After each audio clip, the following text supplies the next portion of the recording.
I'm Tori Amos. Kosher, all these years go by, I still feel Jewish. No, I make records.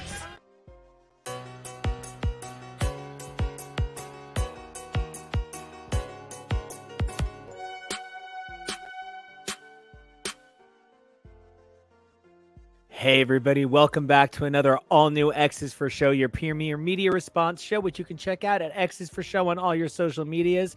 As for me, I'm Nico, and you can check me out on Nico Action. That's NicoAction, and I am, in fact, cooling faster than I cannot. It's so hot. It's true.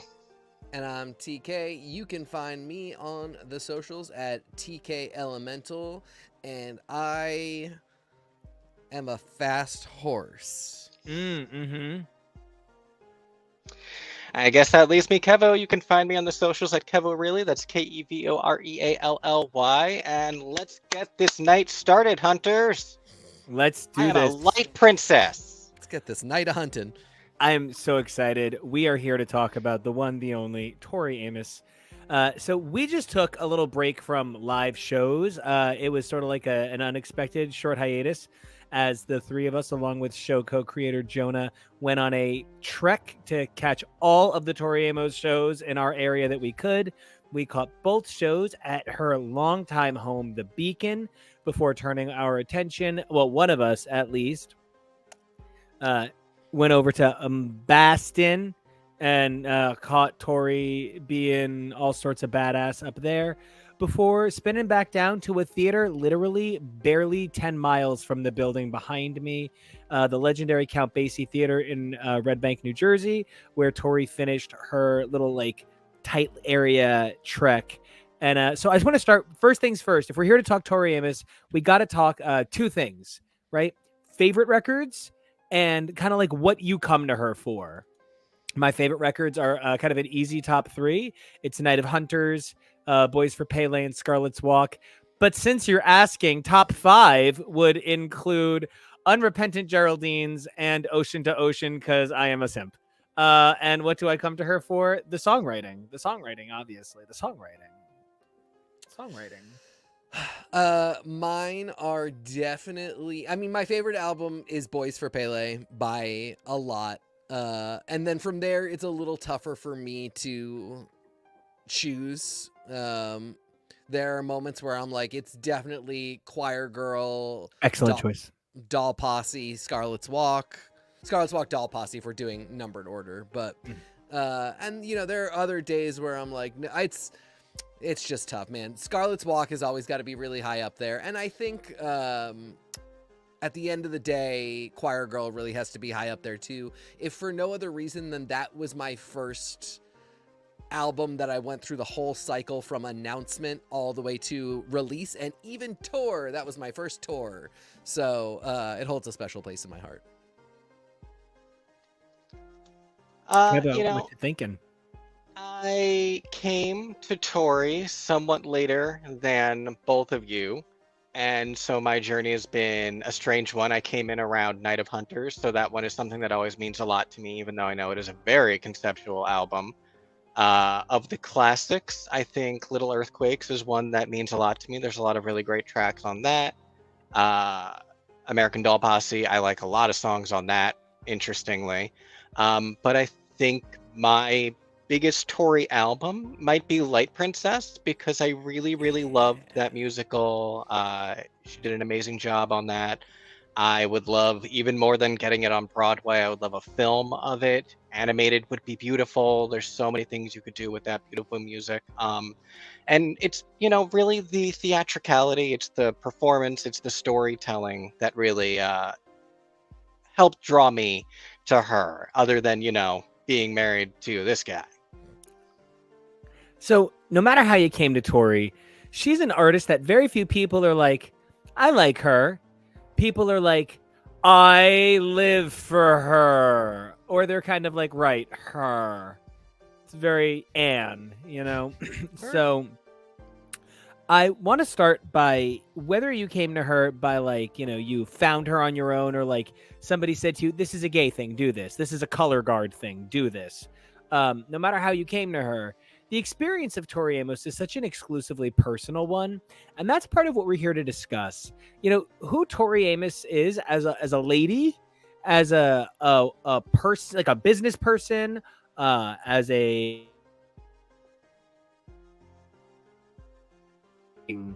whatever she wants to be, she's those things, and we're not here to talk about those. That's the person.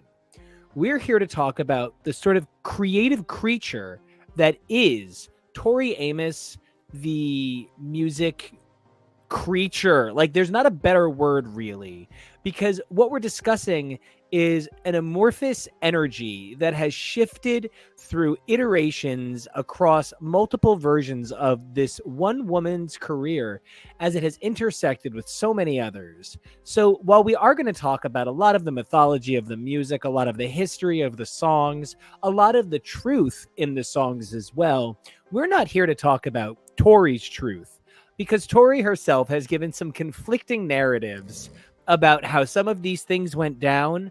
And, I'm not saying this in any real way, but like, if you compare like early Rolling Stone articles that feature quotes from Tori to like later Rolling Stone articles to like Piece by Piece with Ann Powers to like Resistance, it's not exactly Chelsea Handler's anecdotes levels of retconning all over the place, but a storyteller tells the best story for the audience at the time. And if that means this time you remember things a little bit more 70 positive than 30 negative, that's how you have to do it. And It's so, also just human to yeah, not always remember everything. And oh, I remembered this other thing later. And people, I'm sure I remember stories differently than I would have 10 years ago from when I was a kid. You learn and you grow and you view things differently. It's also kind of boring as a person to just be like, this is what happened last year. Tell me a story. I'll tell you right now, friends, if you have heard me tell a story of my childhood or my wild teenage years or college, your wild ways. In my wedding day, there have been embellishments. Kevo's got some pot. No, that gives me anxiety.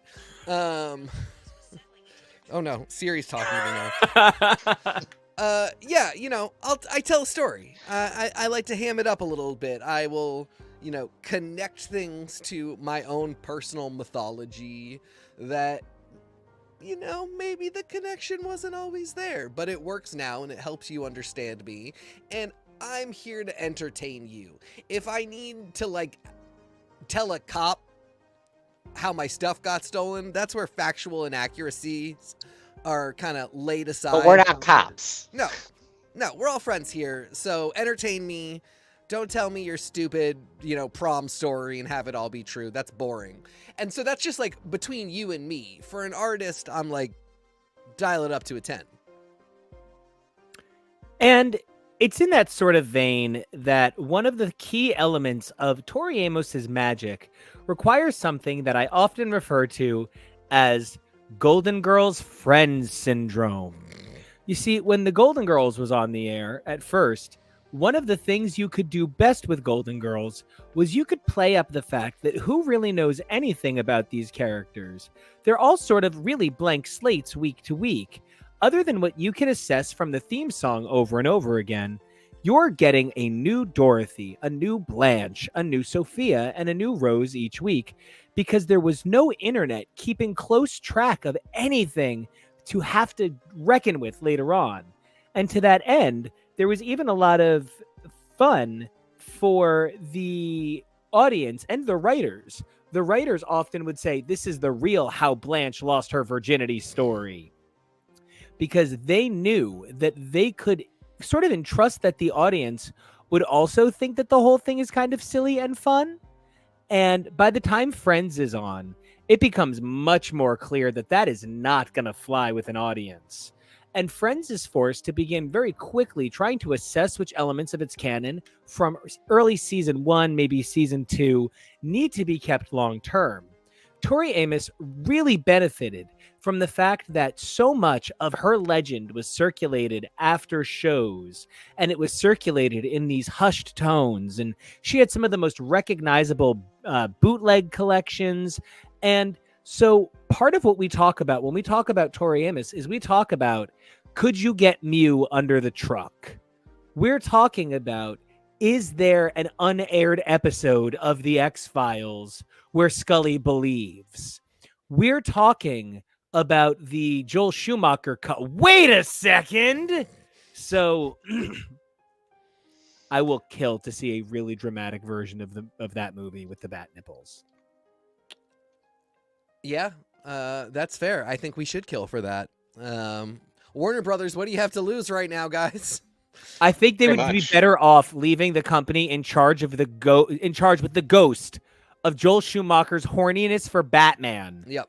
Than David Zaslav at the moment. We would have gotten the Batwoman movie, that's for sure.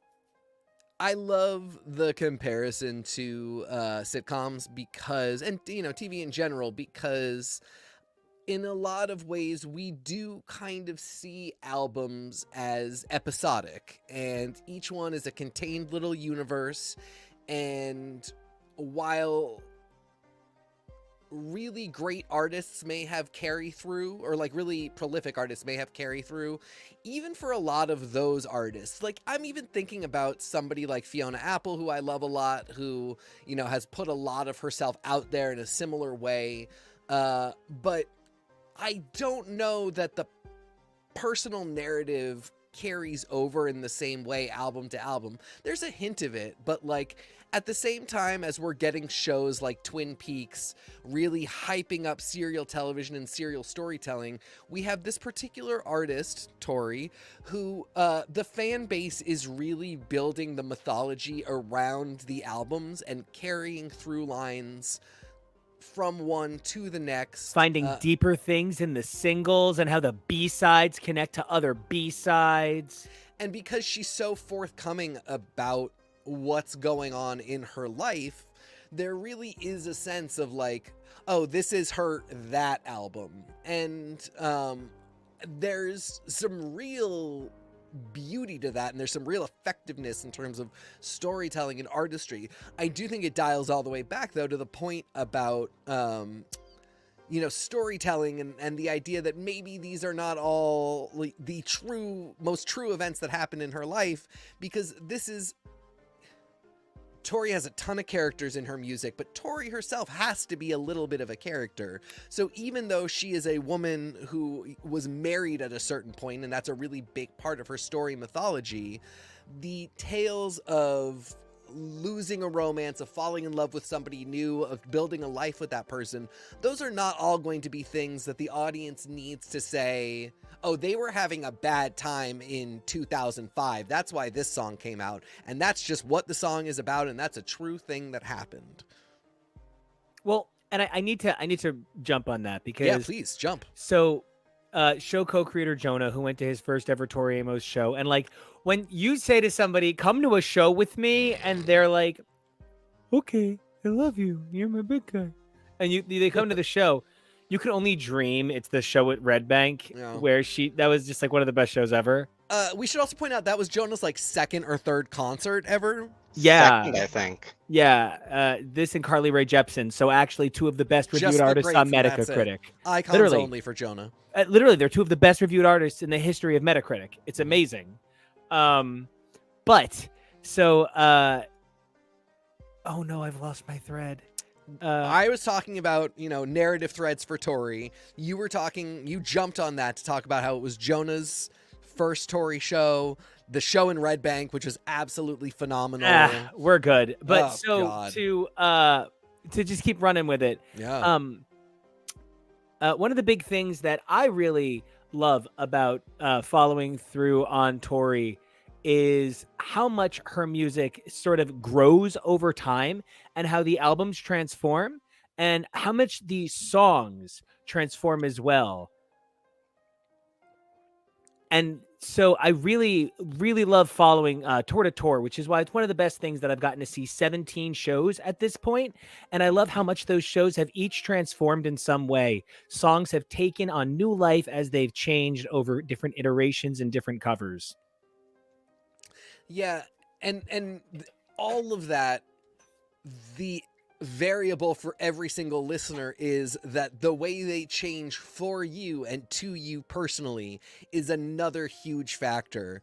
I may be a kind of bit of a Philistine in terms of my fandom when it comes to this, but for me, my like definitive version of Hey Jupiter is the American Doll Posse tour version with the band and just the kind of really long instrumental breakdowns that happen in it. I think Tori's voice is so on point there. So don't get me wrong, Boys for Paley is my favorite album. I love the original, but it really is something where like when I think about that song now, I just think about the incredible live versions that ended the Doll Posse tour shows so many nights.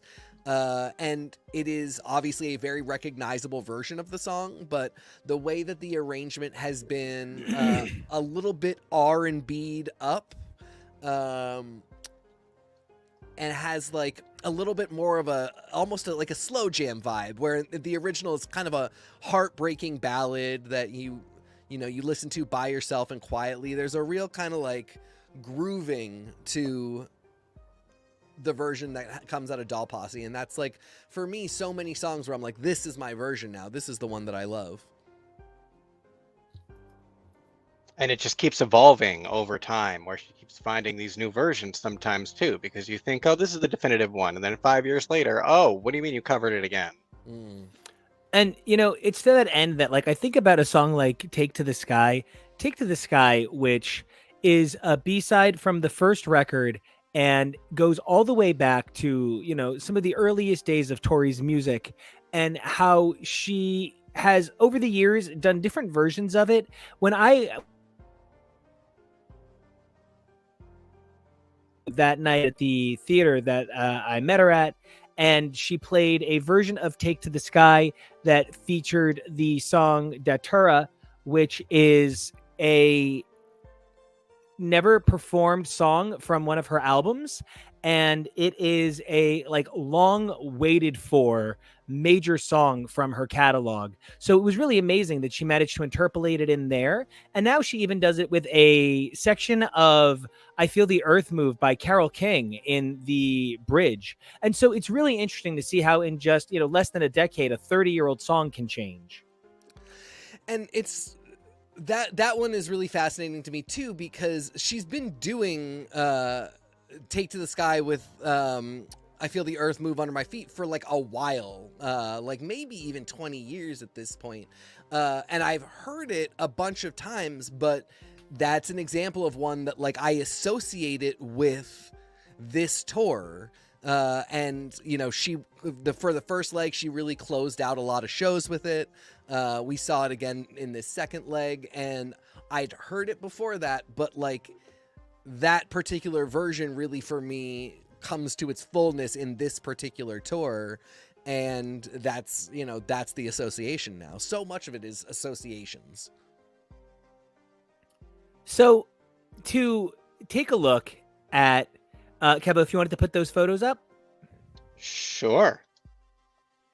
The ones you sent? Yeah, that's why I brought them up, because I was like, when we met Tori in 2014, it was a really special thing. It actually involved sleeping out on the sidewalk in Brooklyn overnight in the cold, like actual freezing temperatures in a sleeping bag on the ground.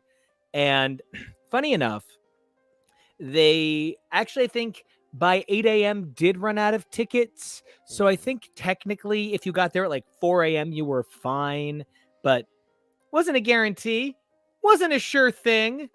No. And I was so unbelievably excited to meet her. You can actually see Kevo is holding our autographs that hang right above my desk. And it was really an amazing experience, because it was meeting somebody that I have put so much stock in and so much feeling behind that I was kind of embarrassed at how immediately emotional I became. You can literally see me trying to keep my distance from her in all of the photos, lest I seem too emotional. And the first thing I said to her was, I've always wondered what I would say to the person who, like, I want to say I love you, but that's weird. And I don't know what else to say to the person who taught me how to love myself. And she just took me in her arms. It just took me and it was it. That was it. She just was like, it's okay. Talk to me about anything you want. And a million words came out at once. And I gave her a copy of my band's album and was like, I know this is silly. You don't even have to listen to it, but like, you've given me so much art and you put so much art into my world. I need to share back. I owe you. I owe you. And she took it and put it in the pile of gifts she gets, because she gets piles. And it's a moment. It's a moment for sure. That really is me standing next to Tori Amos, and it's crazy. This is me telling her I love her glasses. They are banging glasses. She was very disarmed by that reaction to her, especially after this one being so enamored. And I was just like, hi, your I'm glasses here are too. cute. I think She was that like, really oh, thanks, they're used. I was like, oh. that helps really balance things out. If you're meeting an artist as a couple, if one of you can just like kind of cool it, it means that the other one can pull a Nico and it's okay. So, this was a really interesting point because Unrepentant Geraldines, when we met her, represented a return to pop music after a brief detour into orchestral music. And there's so many different ways you can be into Tori across so many different iterations. You can know her from comic books. You can know her from remixes and dance music. You could know her from theater at this point. But one of the central things that is true is her discography is almost too much to be believed. Hot older boyfriend was talking to me about the run of Tori's shows I went to. And he was like, are there really that many songs? And I'm like, there's like 500, man. And anybody who doesn't believe me, check out toryset.org. That website is wild. And you can find just about every set list ever. And oftentimes links to bootlegs. It's pretty cool. And, Tori said, I just to chime in really quickly about that specifically, Tori said is so wild if you're a big fan of this artist because you start getting into like Nico's favorite thing, which is like statistics. The website is organized around data, what songs were played, how many times, over what dates. And, I have only been to 15 shows compared to your insanely massive 17. And, one of the things we've had so much fun doing over the last couple weeks is comparing our sets, being really excited about new songs that we've gotten at the shows that we've seen and, drawing really funny conclusions. Like, I've seen this song up until the New York show, for instance. I had only seen Liquid Diamonds ever played in Portland. And Nico and I were comparing what songs one of us has heard that the other has not. And, it's just very funny, like to accumulate that much data and activity that you can make it into kind of a game of comparison is very interesting. And, in regard to that, it's things like I've seen Cornflake Girl 11 times, but Staples are used a lot. Yeah.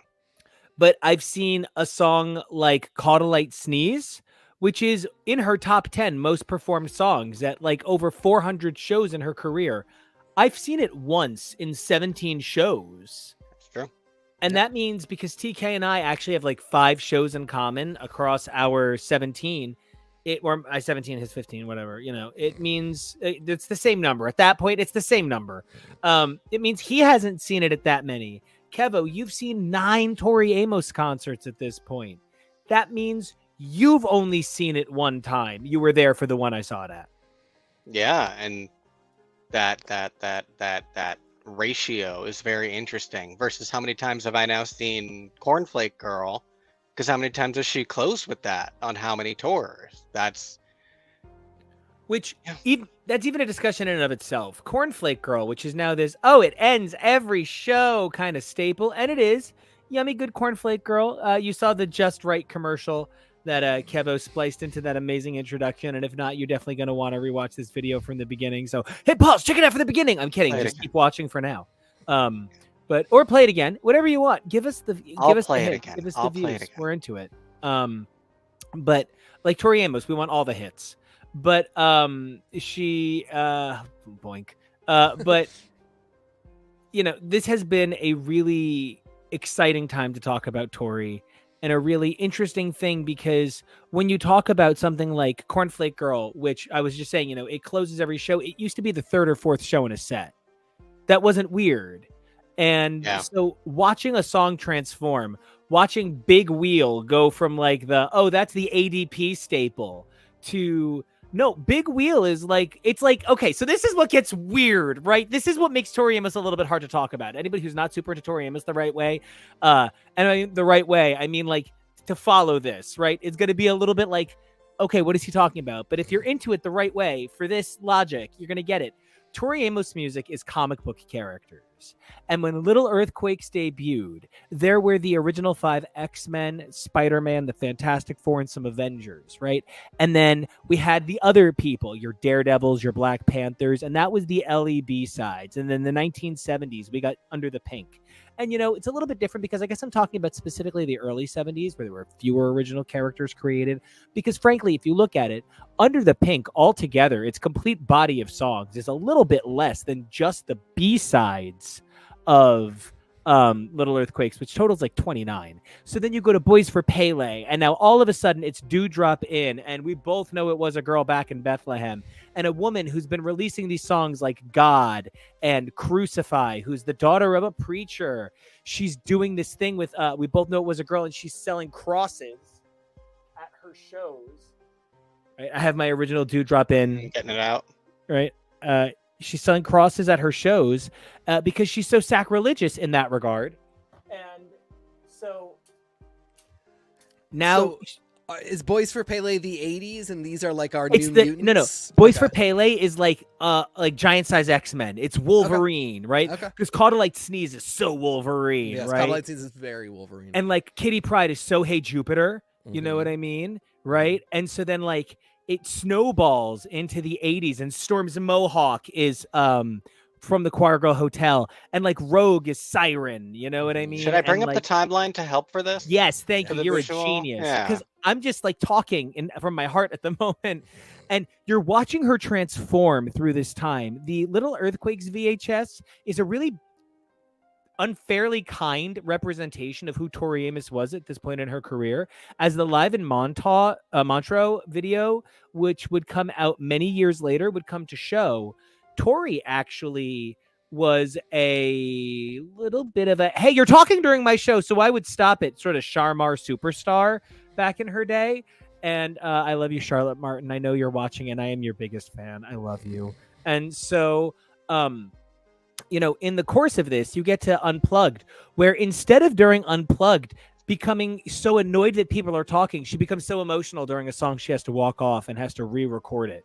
And then you get to VH1 Storytellers, where she's just fucking Mama Tori Amos. She is just put together, and she's got the good hair for the first time.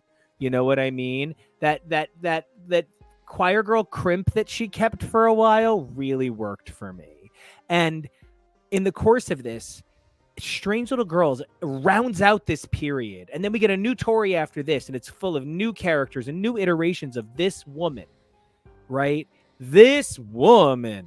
And I think what I'm trying to say is following Tori Amos's career isn't following a lot of the people that she's compared to as contemporaries, or was at least at the time, and many of the quote-unquote copycats, because Tori Amos is the first person to tell you none of these women were her copycats, and none of them were clones.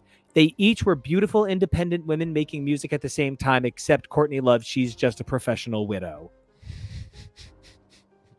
And, you know, part of the reason we are doing this at all, and we're recording about Tori today, is because we have such a dedication to comic books and to narrative, and that is something that we have come together in finding in her music, and like all Tori fans do. I'm not saying we're special in coming up with this, but it's like one of the things that we talk about a lot as a crew. And on top of that, Tori literally has contributed so much to the world of comic books. She got some Eisners. She got some Eisners, man. I mean, from the now 2 compilations, Comic Book Tattoo and Little Earthquakes, which was just released this past year, Little Earthquakes, and it was absolutely gorgeous and fascinating. But early on, one of the things so many people in my world, so this is in like 2000, 2001, I would be the Tori Amos fan who was like, I mean, I was so excited about Strange Little Girls, and I'm trying to talk to kind of all of my nerd friends about it, like the kids that I would hang out with at comic book stores. And although they knew who she was, the thing that they really knew about her and kind of drew the whole thing together was her friendship with Neil Gaiman. And for a lot of people, the kind of mythic idea that she's Delirium, Delirium is based off of her. And of course, Neil Gaiman has said about it simply that they steal from each other shamelessly. Delirium, I think, was very clearly conceived before Tori. And there's Death, who, Death is a lot more Tori's personality. Delirium is often Tori's look. But, this friendship between these two, where Tori has name-checked Neil Gaiman in multiple songs. The one that's playing. Exactly. If Neil Makes Me a Tree, which you illuminated something. I couldn't find my Delirium DC Direct, and I didn't want to take longer. But so, okay, big Neil Gaiman fan, kind of the same time. And you told me something today that was taught and told at the same time. You told me something today that I didn't know before. Sorry, I just went back to in the car when I wouldn't stop singing. I swallowed a bug this morning. Sorry. Which, she plays Whole Lot of Love. That she plays Whole Lot of Love a lot. During the warm-up. I was thinking during the warm-up. Never wonder if we're live. Never wonder if we're live. But so, TK, you taught me something amazing about if Neil makes me a tree. Yes. Today. The prophecy hath been fulfilled. Neil did finally. Neil and Dirk Maggs, his longtime collaborator in audio fiction, made Tori a tree. They made her the voice of the tree in the Stardust BBC radio drama. And she has a 2-minute cameo where she is just perfectly Tori. And the thing I love about it, if you Google Tori Amos Stardust, you will find just this clip. It's also 2 hours and well worth your listen, but setting that aside, you can find just this cameo, which is of course a BBC production. It is a British production. Every other person in the cast is somebody with a British accent or a Scottish accent or an Irish accent. Tori is a person who has lived in England for a very long time.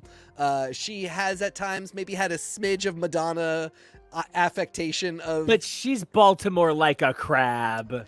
Yeah. So rather than do that, she goes just full North Carolina, Southern, Virginia gal with it. And it just is so perfectly her.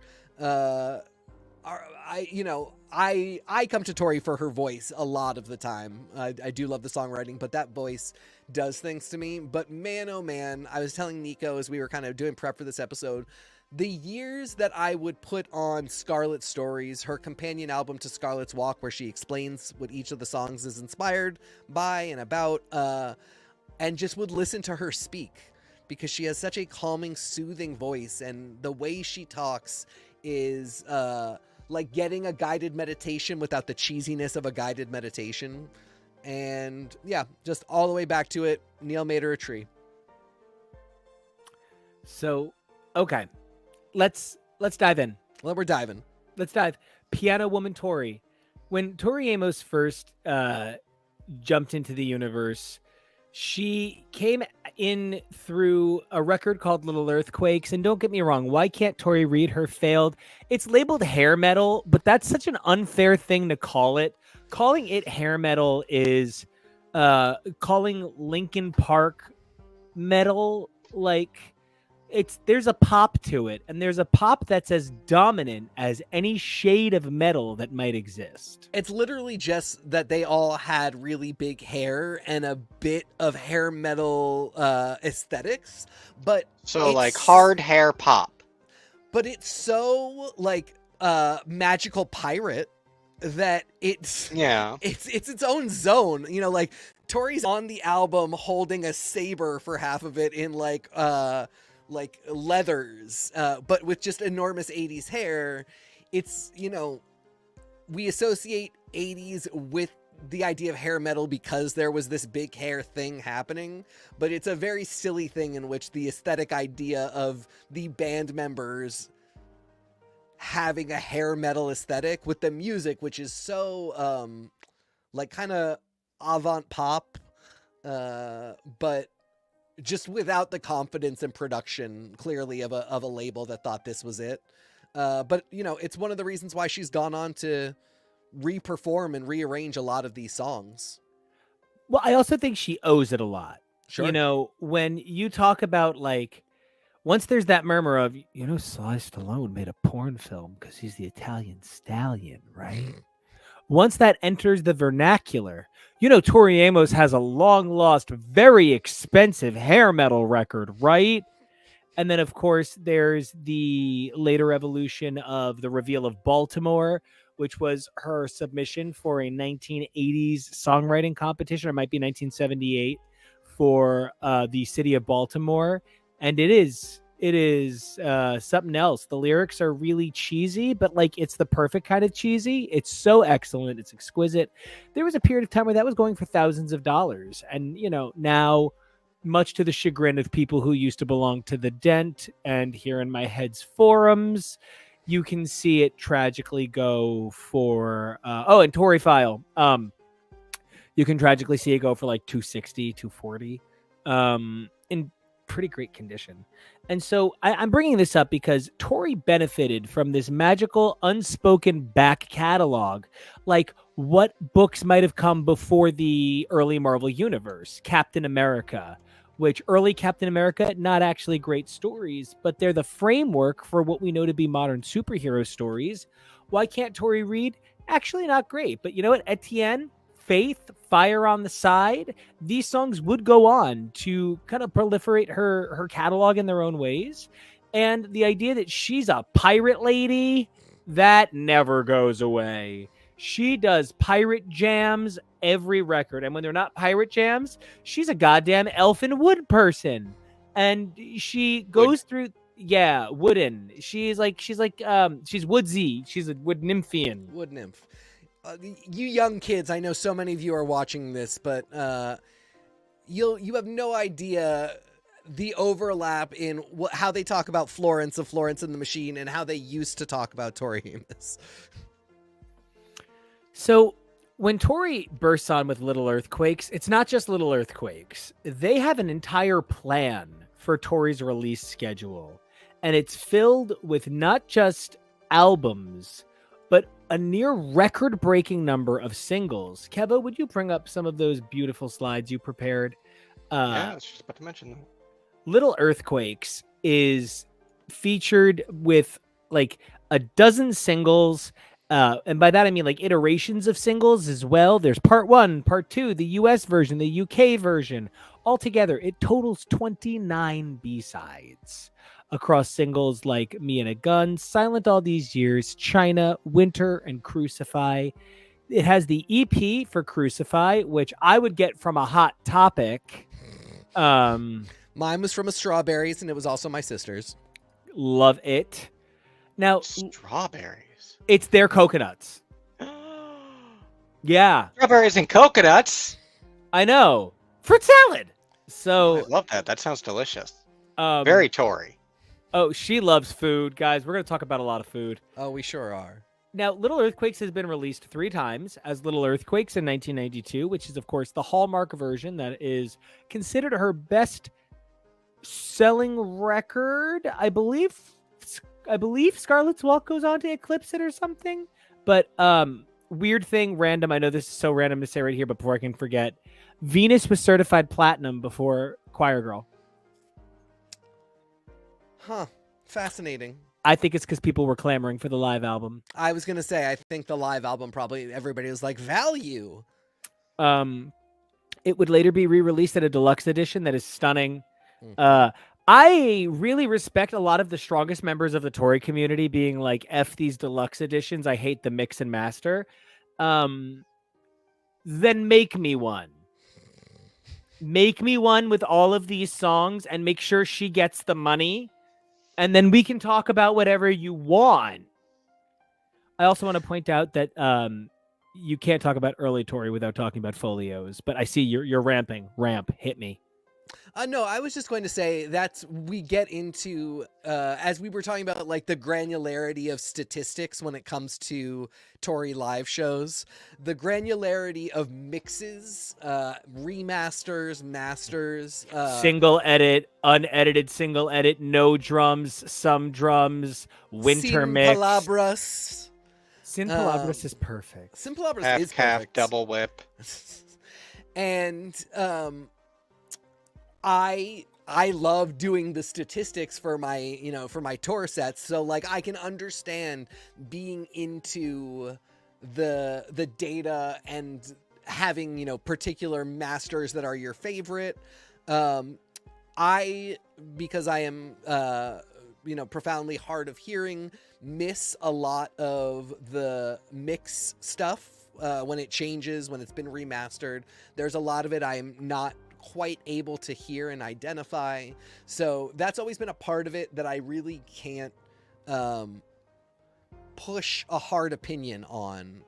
Ultimately, all versions of Little Earthquake sound essentially the same to me, but I often wonder, like, is this the George Lucasification of her catalog, or is this a lot more like what George Lucas thinks is happening with the special editions?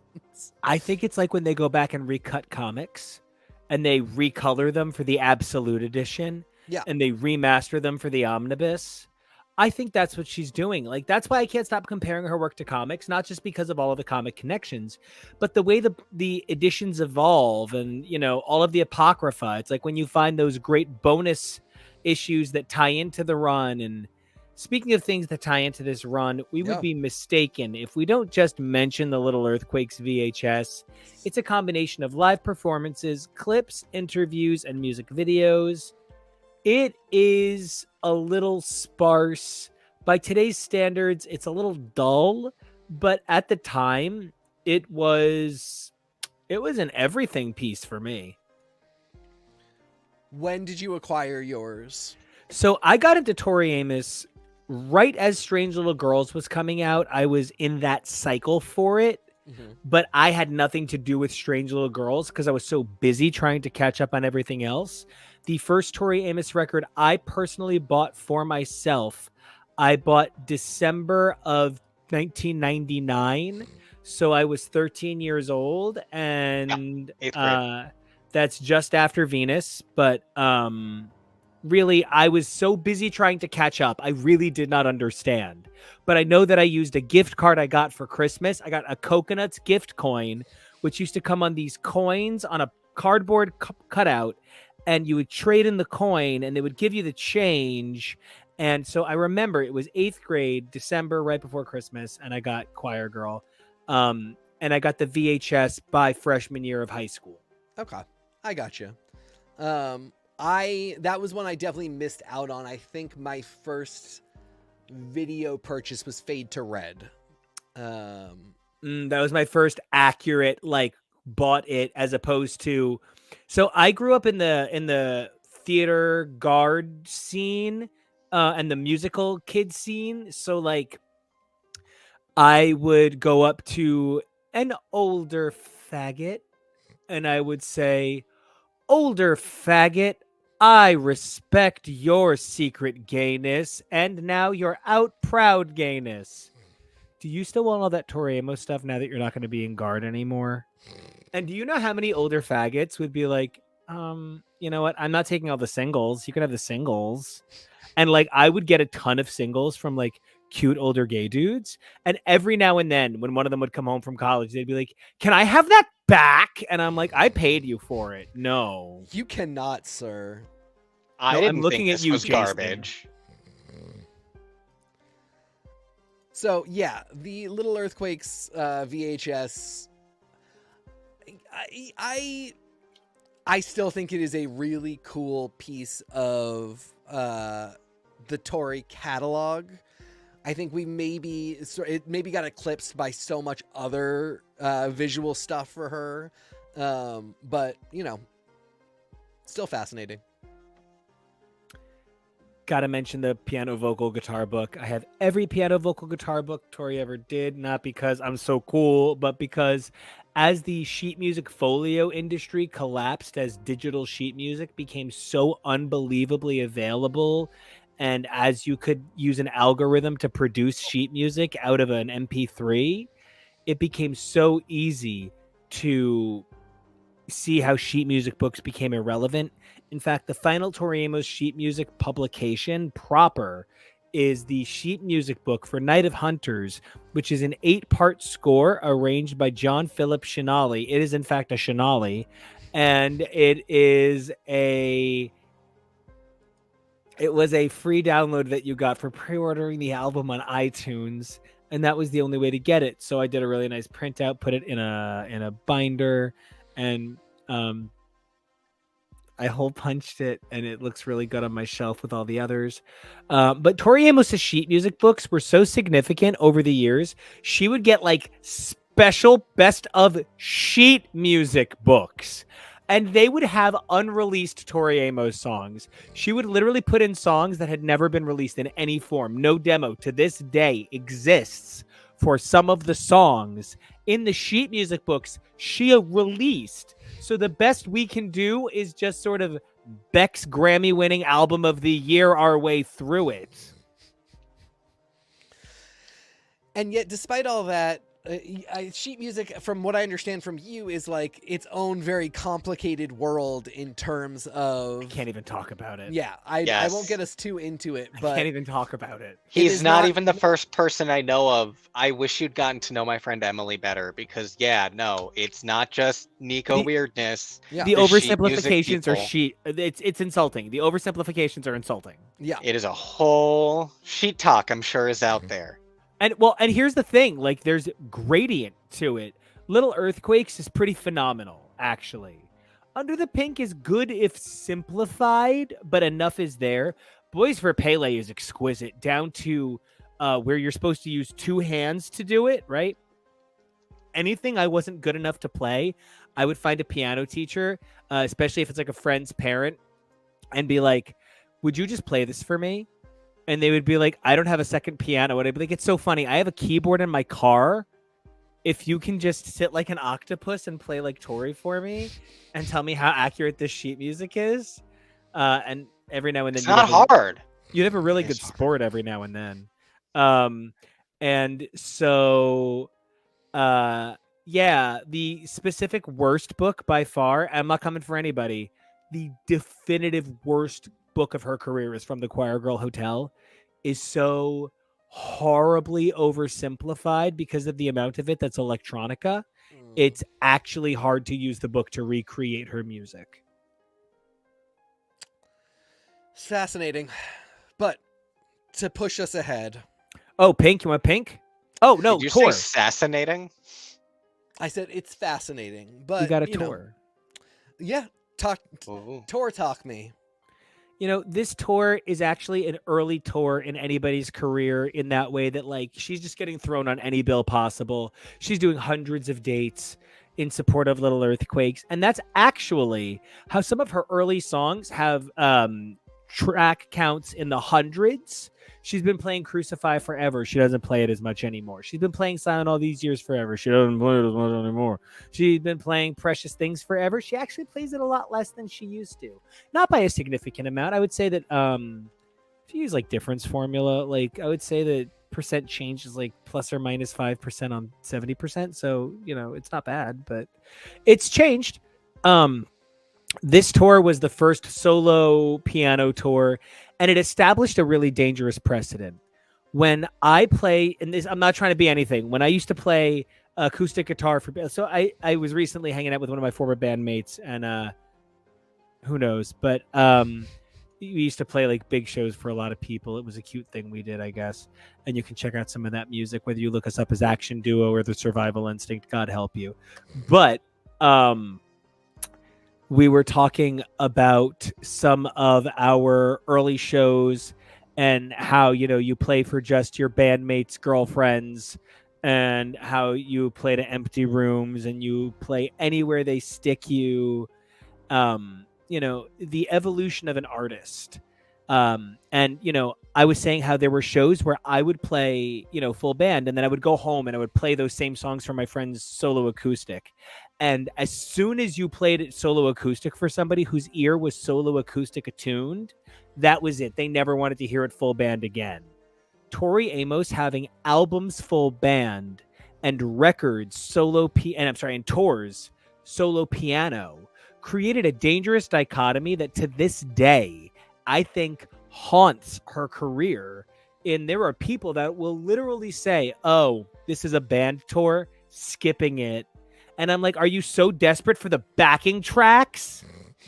For those who don't know, she literally brings like a little digital box and hits play on a backing track, and it's cute, but I can only hear so much all day.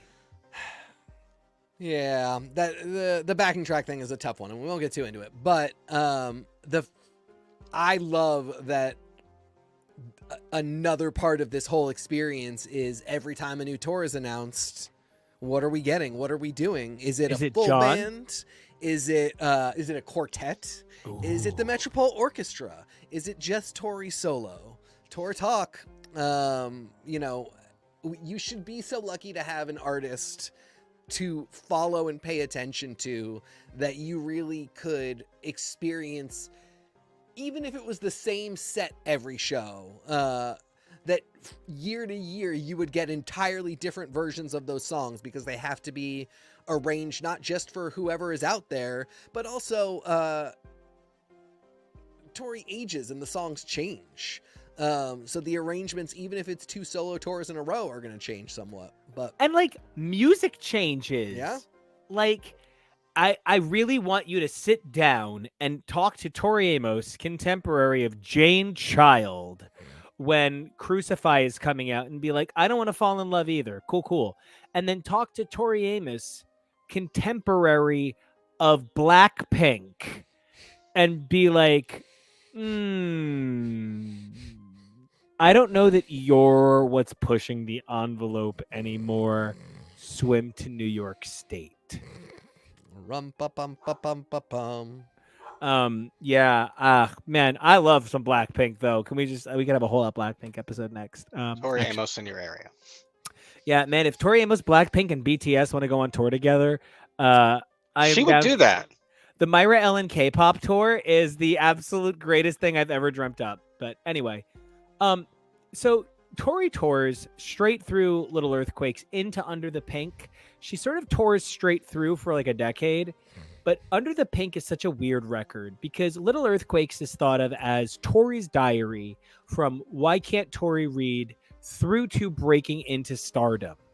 And then you get Under the Pink, which is meant to be 10 women's diaries or 12 women's diaries or 14 women's diaries, however many tracks were on that iteration of the album. Now, this is where the B-sides start to go a little off the rails, but it's not so bad yet. I love the B-sides, but they're a little out there. The singles here are Cornflake Girl, God, Pretty Good Year, Past the Mission. So if the goal was, with the exception of Me and a Gun, actually gain fans with Tori's first round of singles, like Crucify and Silent All These Years, the goal here was only get the freaks. Yeah. I don't know that I 100% agree with that. I distinctly remember the popularity of God on alternative radio back in the day. But I also remember the popularity of Being Downhearted, Baby, ever since the day you left. And I don't think that I find myself these days talking about standing lost outside a telephone booth. But shouldn't we? Yes, we really actually should. We should constantly be talking about that song. And, maybe the cable guy. Kiss the rain. So, not the most, staggering amount of commercially viable stuff, but honestly, Cornflake Girl and God were big ones. And that Cornflake Girl is played at the end of every show lately because it was the hit. So, I feel like it's about half and half. It actually really shocks me that Past the Mission was not a bigger single. And it has the thing. It Yeah. has the thing. Yep. Let's talk about it. I grew up believing in a terrible lie and no regrets. And look, I won't let you fall apart. I was in love with Trent Reznor, and then he got buff, and now I'm in lust with him.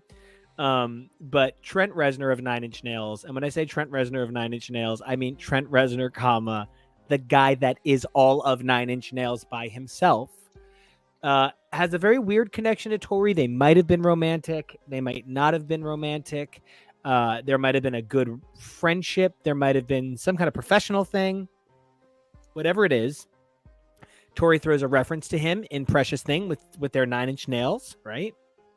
And then Trent sings on Past the Mission.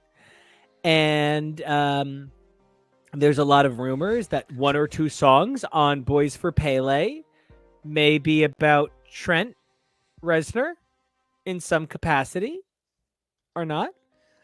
Or maybe about events surrounding Trent Reznor. But what is really important to note is that when we talk about Tori Amos and alternative rock radio, there's this legendary story that there was this sort of like Algonquin Starbucks that was Kurt Cobain, gotta go. Kurt Cobain, Courtney Love, Michael Stipe, Trent Reznor, Tori Amos, just sitting around talking. And I'm like, yeah, no, absolutely. That sounds like a group of people who would have trouble with alcoholism and opium. So I bring myself to Under the Pink. And Under the Pink is so punctuated by its not just absolute hallmarks, because you're right. I give Under the Pink a hard time. When we talk about Little Earthquakes, there's this sonic quality that's pervasive throughout a lot of the songs. They start with this really like upbeat kind of like, hey, I'm in a major key, everything's going good. And then all of a sudden we get to this suspense on the major key, suspense on the major key. And at some point we go into this like creepy bridge. And like, it's what we do in Crucify, in Girl. It's what we do in Tear in Your Hand. It's what you do in Little Earthquakes. It's so common throughout her early music. And then you get to Under the Pink, and I think it's still there. It's there in songs like Pretty Good Year. To an extent, it's there in a lovelier version in Past the Mission. But she's really a little bit less concerned with movement of pop song in a sort of Peter Gabriel understands the 80s way. And she's a little bit more concerned with the future of Baroque music as it faces pop relevance, as it were, right? And the songs on Under the Pink, each one of them is iconic. Each one of them is its own Gone with the Wind, whereas I feel many of the songs on Little Earthquakes paint the story of Scarlett and Rhett and their pointless racism. And so with Under the Pink, it's the celebration of each individual song, including the B-sides, which is where you get More Pink, the first ever official B-sides collection, released only as a tour edition in Australia. There's also the B-sides piano, vocal, guitar book. But this is where it starts. Guys, Tori Amos' first number one was a remix. And many of her number ones are remixes. You don't think of it this way, but Tori Amos is a club banging goddess. And you kind of got to give it up.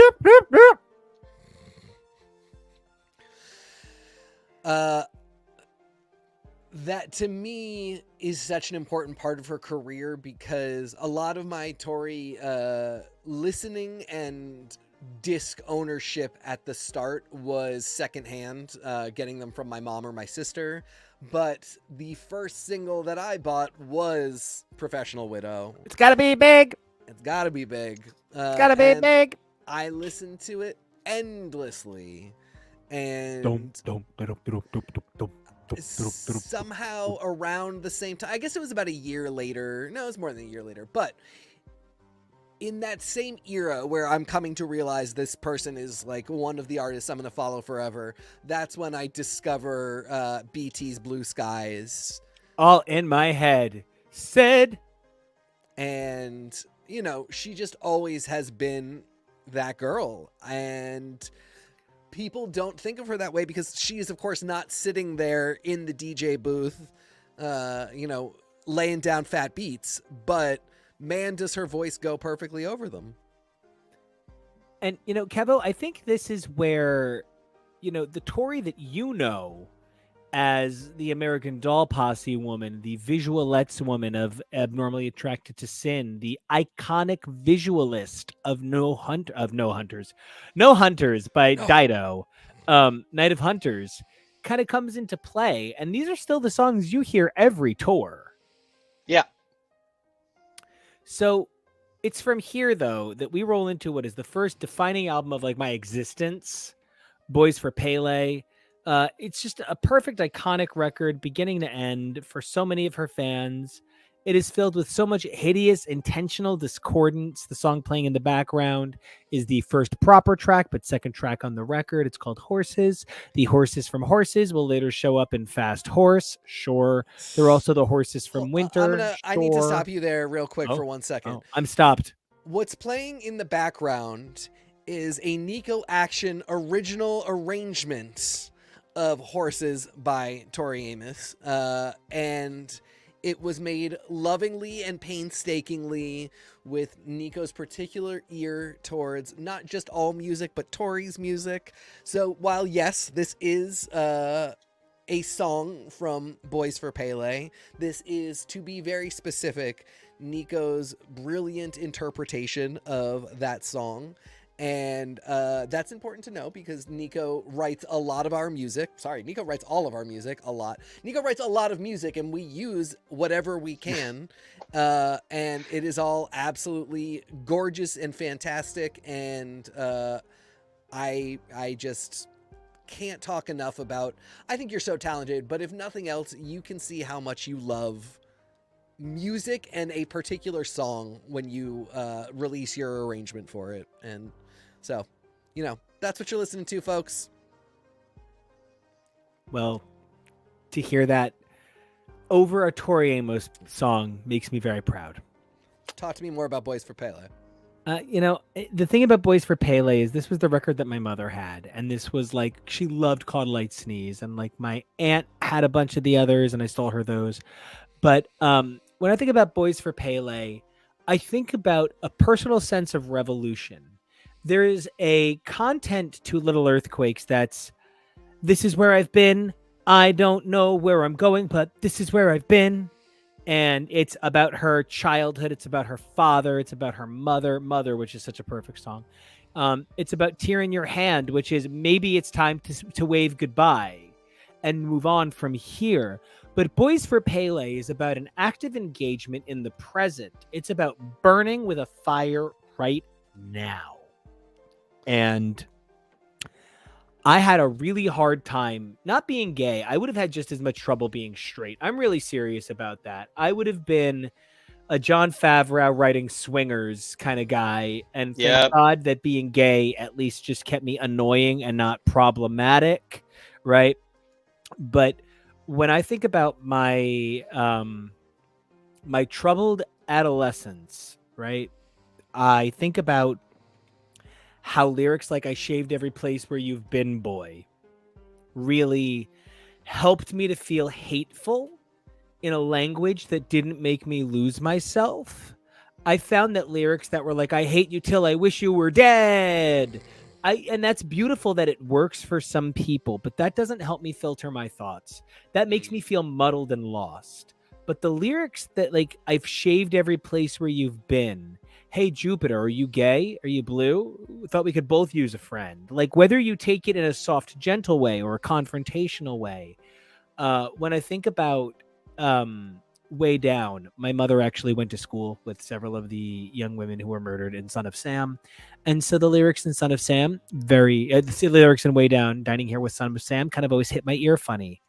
I tragically lost my cousin Marianne to an overdose. And so the lyric, they say Marianne killed herself, has held a particular significance for me. This album really speaks to my understanding of the world. And Hey Jupiter, that single was my first Tori Amos EP. I bought it because it was seriously like $9.99 or $10.99. It was so expensive for 5 songs, but I knew I needed the Hey Jupiter Dakota version. And I mentioned Hot Older Boyfriend before, and there was a period in our tumultuous relationship where I couldn't listen to the Dakota version without like sobbing, just because he wasn't here, and it was hard. And it's that sort of thing where a song that I first learned 10 years before I ever met that man became about him. And that song is so strong that the Dakota version just is back to being a song I love again. And it was well before he and I were okay. And so, I don't know, Boys for Pele is my most romantic album in my life. I really agree with that, and I share that experience in terms of, for me, the song was Putting the Damage On, and I was just kind of growing up a little bit, and I wasn't really even in a place where It was Caught a Light Sneeze for me at the time. It was Hey Jupiter Dakota version much later. Right. I feel you. I wasn't even in a place where, like, there were people that I was having romantic feelings about. It was more that I remember listening to Putting the Damage On and being, for the first time, being like, I can understand what she's talking about. And it's not just like I intellectually know that people experience heartache and loss, but I actually have some semblance of empathy and recognition that I will one day feel those things, or I have one day felt a version of those things. And I just really remember deeply connecting with that. I really remember connecting with Tallulah from watching Twister so many times. And the BT connection, I got into BT because I thought he was so hot on the cover of Movements in Still Life that I asked for it, and then found out about all the Tory stuff. Yeah. I was fully into Boys for Pele by the time I found Blue Skies, but it was before Choir Girl. It was part of that era. And, this is... you can really see it as a progression from, like, young upstart to person who has to not hit a sophomore slump to, now she's old hat at this. If she can release a third album, there's really no question that the roots are planted. And I think that's like as simplified a version of that narrative idea that I would go into before you start really saying, like, this is the story of a woman who's just coming out of a heartbreak, and the next one is the story of a woman who you really can start to assign your own personal and also narratives that you would read about Tori in the press and in promotional pieces and in interviews, where you really could start to say, like, this was what was going on with her for Little Earthquakes. This was what was going on with her for Under the Pink. This is what was going on for Boys for Pele. But at its most basic, this is the trifecta of, like, she's got to break into the music industry. She's got to stay in the music industry. Okay, she's here. And now she can do a little bit more of whatever the fuck she wants. And it's the very exciting thing about this first triad. And it really is a triad. And Kevo, I think it's always so interesting because I think this is for so many people a holy grail. It's a holy trinity. And it feels like a trinity that you don't necessarily share as somebody who came in later. You love many of the songs and you connect with many of the performances when they come up live. But something that has always occurred to me over the course of your fandom is I don't necessarily ask you to partake in Boys for Pele because I think it's ugly. And I refer to it as ugly art on purpose. I liken Boys for Pele to Janet Jackson's Velvet Rope, 2 albums that are actually only 2 years apart.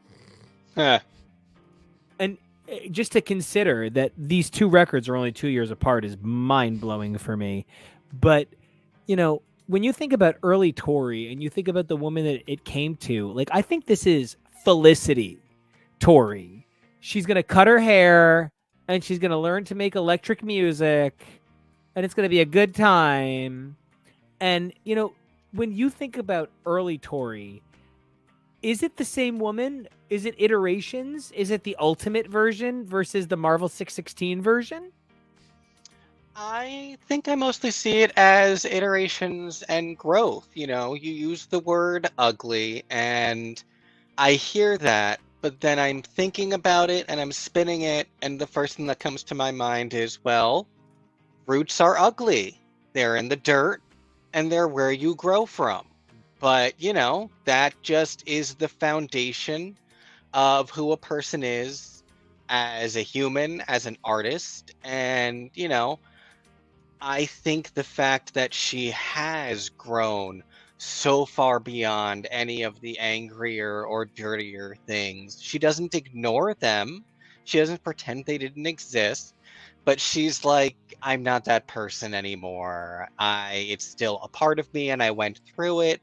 It's something we were talking about earlier, where it comes to, you know, the different stories that are behind each album or each song, and it's not just the stories change over time, but like if you hear one story at one stage when you first hear the song, that's still how you carry your interpretation of it, and then when you hear something new, that was still how you carried it the whole time. And it's the same for the artists themselves, where, you know, this is how she grew and she still carries it with her, but, you know. I agree completely. And when I think about the transition here, it kind of all rests on MTV Unplugged. MTV Unplugged is fabled, not just for Tory fans, but MTV Unplugged was a moment. And The MTV entity. claims, yeah, Alex Kurtzman, who I just brought up that he was a hot MTV producer the other day. This is wild. Yep. Alex Kurtzman, do you want to be on the show? He one time said that the whole of MTV's Unplugged is based on the MTV Music Awards performance between Richie Sambora and John Bon Jovi, who is from about 3 blocks from where I am recording this, and where I grew up, right? And has not- rest stops throughout the area. Yeah, I'm not where I grew up, but I'm not too far from where I grew up, right? It's all based on that acoustic performance. And so Tori's Unplugged is like legendary. The actual thing that airs is 7 songs, but what was recorded is 24. And 3 of them are retakes. And one of them is a mess up. And she evidently is like noticeably emotionally annoyed during one and has to be comforted by her manager. And like, I'm not sounding mean. I actually think the horrors are what must have been going on. Like, don't get me wrong, she survived and she's here. And when you think about how long her career was, in a song on her most recent record, Ocean to Ocean, she says after 29 years. And so, you know, that's referring to from the distance from Little Earthquakes to Ocean to Ocean. And in the grand scheme of things, this is 5 years into that 29 years. Her daughter doesn't exist yet. She's not married yet. She hasn't released her 3 most critically acclaimed records to date. Because her 3 most critically acclaimed records by score are Scarlet's Walk, Night of Hunters, and Native Invader. They are the 3 most critically acclaimed by score. And she hasn't even released those yet. She hasn't gone on to sell the majority of her records or do the majority of her tour dates. But in this moment, the pain that exists in Tori Amos's performance, for those of us who have managed to hear the unreleased version of Unplugged, it's cruel, it's gripping. And when you think about the woman that emerges, the icon that emerges, it's the turning point for me where she goes from girl to woman. Not that she's a girl at this point, but that the media is insistent that she is. and she's breastfeeding a pig on the cover of Boys for Pele. And I bring this up because it was banned in several countries as a misunderstood image, because it actually speaks to the heart of the perversion of nature itself and the idea of the interconnected oneness of that hideousness. And oh, look at that edited cover with the gun. Right. It's the What you gave me, yeah. And, you know, unpluggeds were such a moment for artists. best unplugged ever recorded. I will fucking fight anyone to this date. The best unplugged ever recorded in the history of music is Shakira. 10,000 Maniacs. Shakira. No, Shakira's amazing. Dashboard Confessional.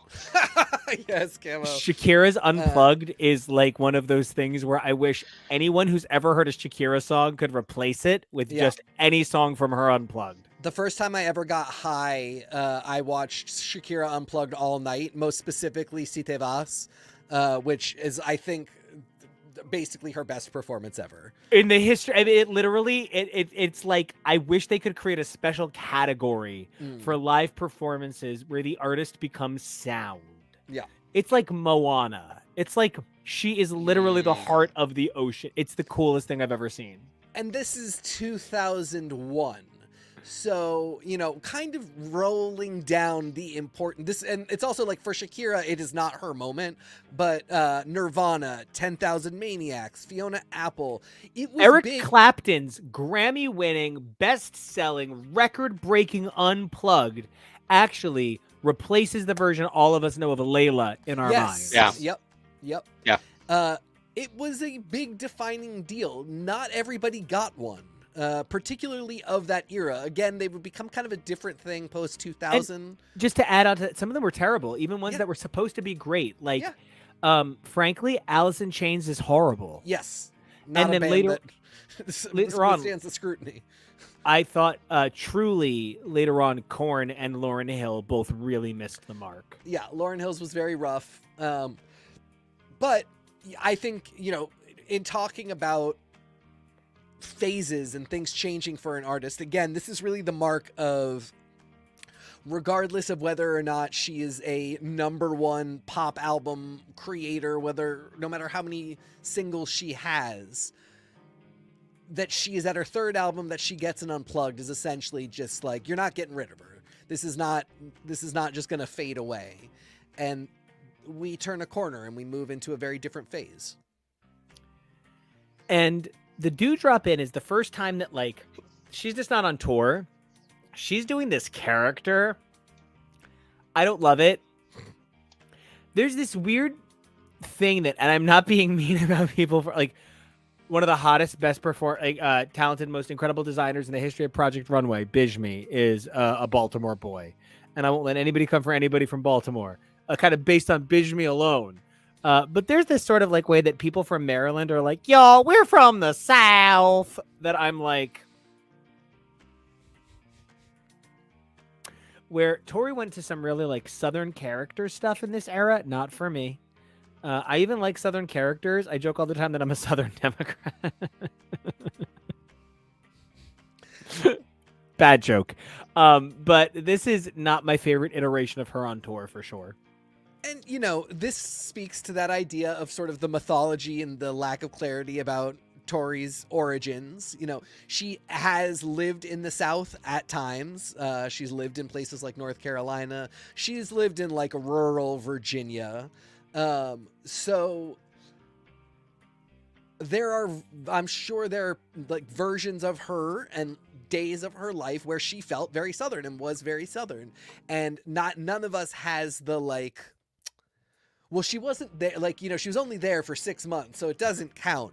So, you know, if that's how she feels, that's how she feels. Nobody is going to come for her credits as a Southern person.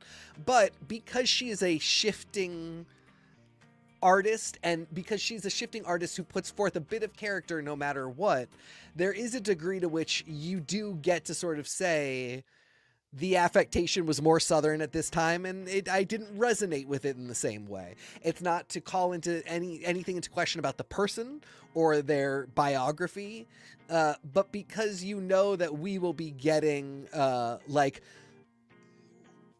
post-British rock star new mother in a couple years. Wild Southern gal, it just is a bit of a different character. And I think, if it doesn't resonate with you, I totally get it. But the woman that emerges from the Choir Girl Hotel is strong, smart, independent, fully realized as a caricature, as a visual artist. When you go to From the Choir Girl Hotel, which evidently was the last of her first few albums to go platinum, I think you're talking about the smartest record she ever made. It is not my favorite. It's in my top 10. And you know what? By my count, there's 20. There's 16 proper, but then you have to add in all of the other actual albums. There's like 20, and this is in my top 10. I love it very much. I love all of the songs. It's a little bit shorter. It has fewer B-sides. It does not have a strong EP. The remixes are not my favorite. The only significant B-sides for me are Have Yourself a Merry Little Christmas, Siren, and Cooling, and everything else. Oh, Purple People. But like Purple People is so good on Venus. I can't do this. Oh, but Cooling's so good on... I can't do this. So, I can't do this. I can't do this. But what this record gives us is Tori ready to say, I am an artist with the greatest hits. She's no longer demurring from the status of queen. She's stepping into the limelight. She's accepting a young, sexy crone, but a crone status, kind of like a mother status. And this is the point where I feel she decides who she's going to be, for better or for worse, till even now. The woman who Tori Amos is now is an evolution of Choir Girl more than, for me, she's an evolution of Little Earthquakes.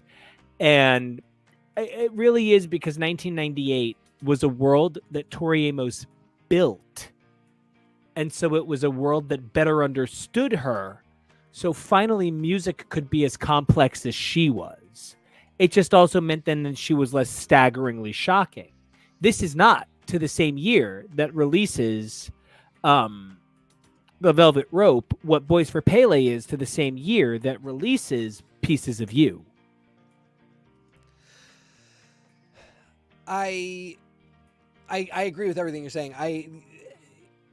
There is no longer any question at this point of the question of whether or not we get this person and is she going to be a staying force in pop music and in rock music is no longer a thing. It is now taken for granted.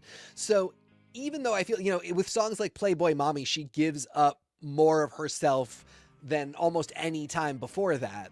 But I think it is much less with the understanding that she's being given kind of the thumbs up or thumbs down by the culture, and much more like, I'm here to stay no matter what. I am, in fact, the boss.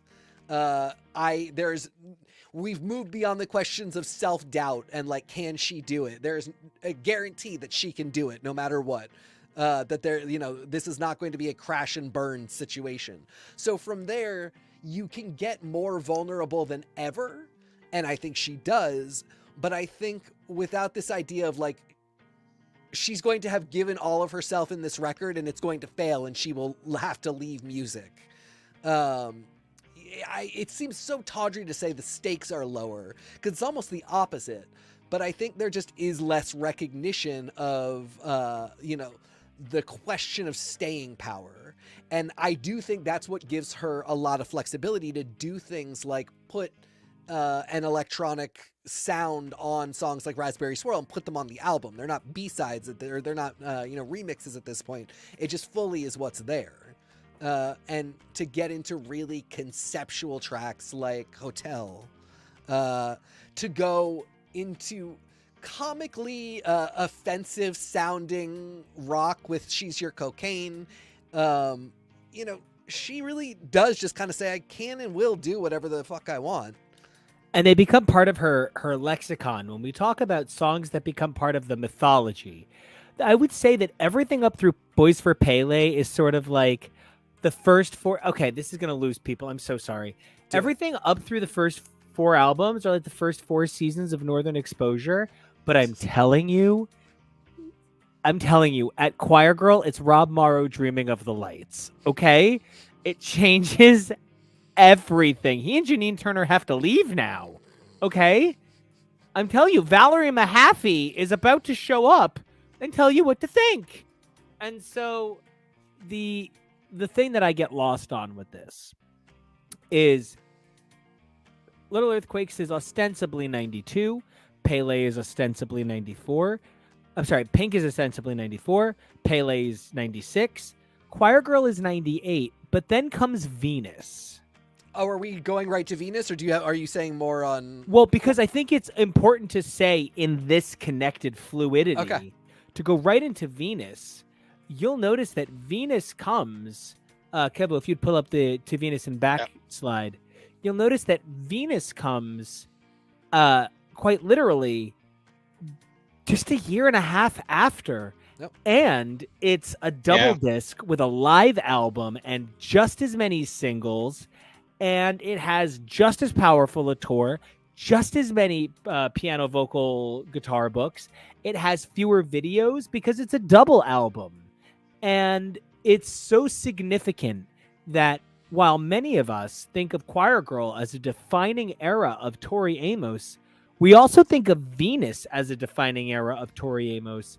And they are more on top of each other than any other 2 eras of Tori Amos in a way that never let us truly celebrate the success of Choir Girl Hotel. It's also worth noting that Choir Girl is the first tour with a band. Plugged. It's because she was on tour with another artist. This has got to be mentioned. She's not, because Plugged is the first Alanis tour. Or is that 5.5 weeks? No, that's 5.5 weeks. Okay. Yeah. So, for the first time, she's going out, not just girl and a piano. And this was also my first tour, so that was obviously very important for Tori personally, that I was finally there. But, early you said, like, now she's an artist who could have a greatest hits.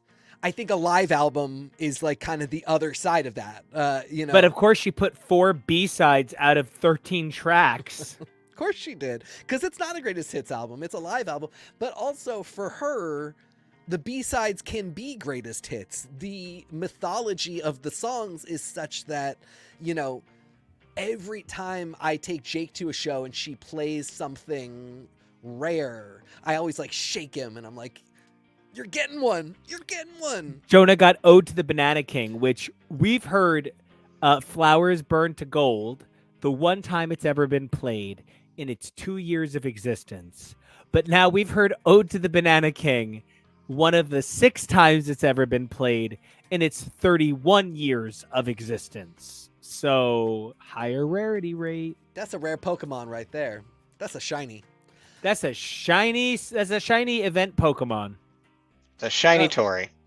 And I think it's also worth noting that Venus is not the B-sides of Choir Girl. When we talk about... It was supposed to be. But it's not. And... It was supposed to be the B-sides plus 3 new songs.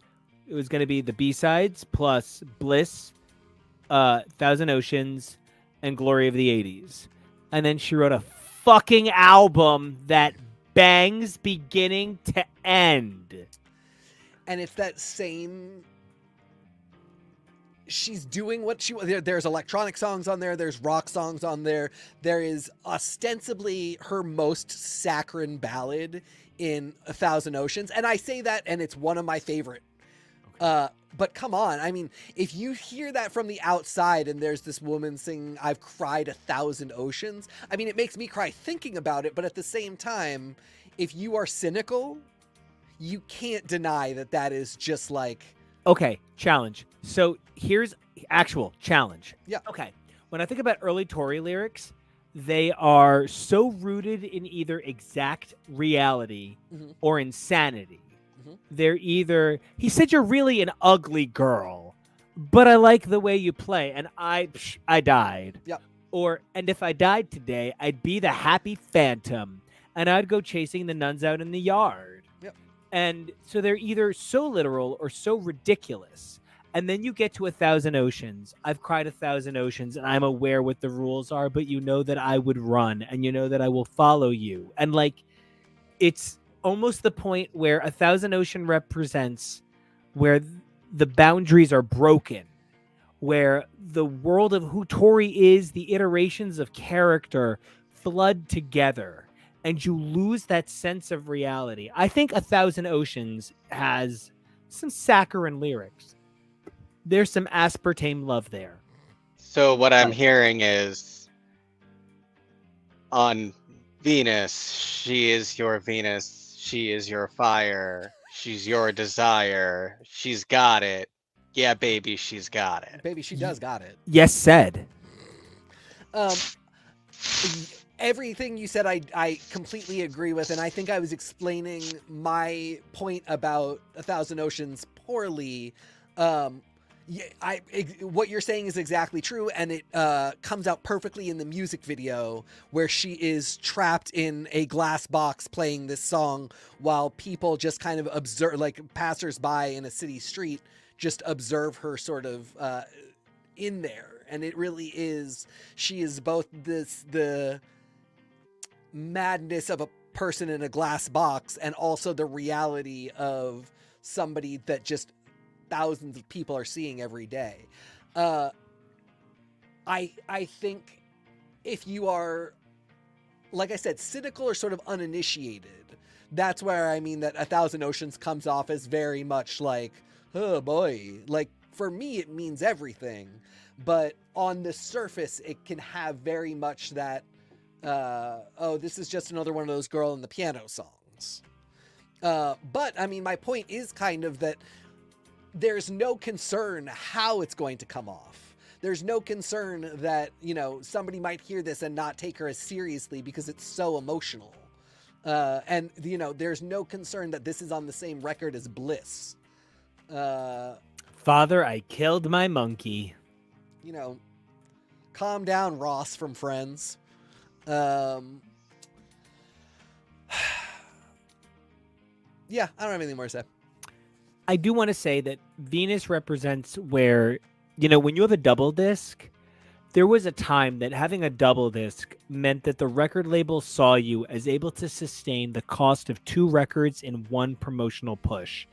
And some really significant artists around this time, either a little before or a little after, did significant double discs. My absolute favorite Nine Inch Nails record of all time, the Fragile. My favorite Smashing which has Starfucker Incorporated. Yeah. Ostensibly about Tori Amos. Which also Smashing Pumpkins, my absolute favorite Smashing Pumpkins record, Melancholy and the Infinite Sadness, which is not always rendered as 2 records, but can be due to the length. The copy I got for Christmas was the Tori, the Ani DeFranco record, Reveling Reckoning, right? And that was actually her second double disc in 3 years, because she also did Living in Clip, a double disc live record.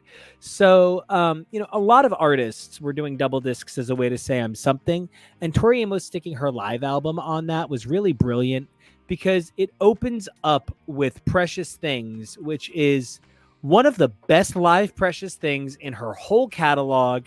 It's so sharp. It's so clear. Her voice is great, because one thing I need to say about an artist I love very much is Tori feels the music more than she's worried about pitch in many performances. And so she'll just hit some weird notes, and they're cool, but they're not always great to re-listen to and sing along with. And this is a great Precious Things that goes into a sort of weird Cruel, but then there's this weird little intro to the Cornflake girl that's there, and it's great. I think what I'm trying to say is Venus is a weird record, but it's very 1999. Yep. You know, it's 2001. Strange Little Girls, not my record. It's a covers record. It's really cool that she did a covers record. I like that she had some other cool songs out there, like Carnival on the Mission Impossible 2 soundtrack and Let's Do It Again. I really like that that got printed in a sheet music book, as did the Great Expectations tracks, a bunch of sheet music books. You know, Neil Gaiman wrote the prose story to match this album. It's just not my record. It's not even my favorite Tori covers. It's cool, and I love 10 cc's. I'm not in love. By the way, just to put it out there, anybody is wondering why I put 10 cc's, The Loving Spoonful, and Pearl Jam all in the same list of bands. It's because all of their names refer to cum. And that's important.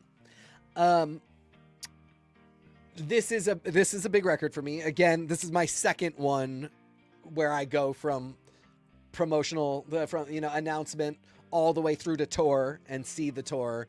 I just distinctly remember reading the announcement, going to see my friends. At the time, my boyfriend worked at an ice cream shop, and I would go sit there. All my friends would meet there, and we would like just kind of hang out and talk. And I just remember being like, you don't get it. She's going to be covering Eminem. And I was just, For me, it was Rain and Blood. Which I was also really excited about. I was just like, I don't get why they keep saying 10cc when they're talking about Olives, I'm Not in Love. But I guess here we are in some world. That one took me a minute, guys. Hey, no, the Next Best Thing soundtrack changed my life. Mandalay, Beth Orton, one actually good Madonna song. Matisse. Matisse, yes. Manu Chao. This to me, these three, they usually are in threes for me. And, there's other, eras that are smaller and others that are larger. This first six could really be the Tori that is dealing with her original record contract. These three are a Tori that is beyond doubt mature. She's good. She can be experimental, and it never comes off as, oh, she really flubbed that. Might not be your favorite, but the artistry is always unimpeachable.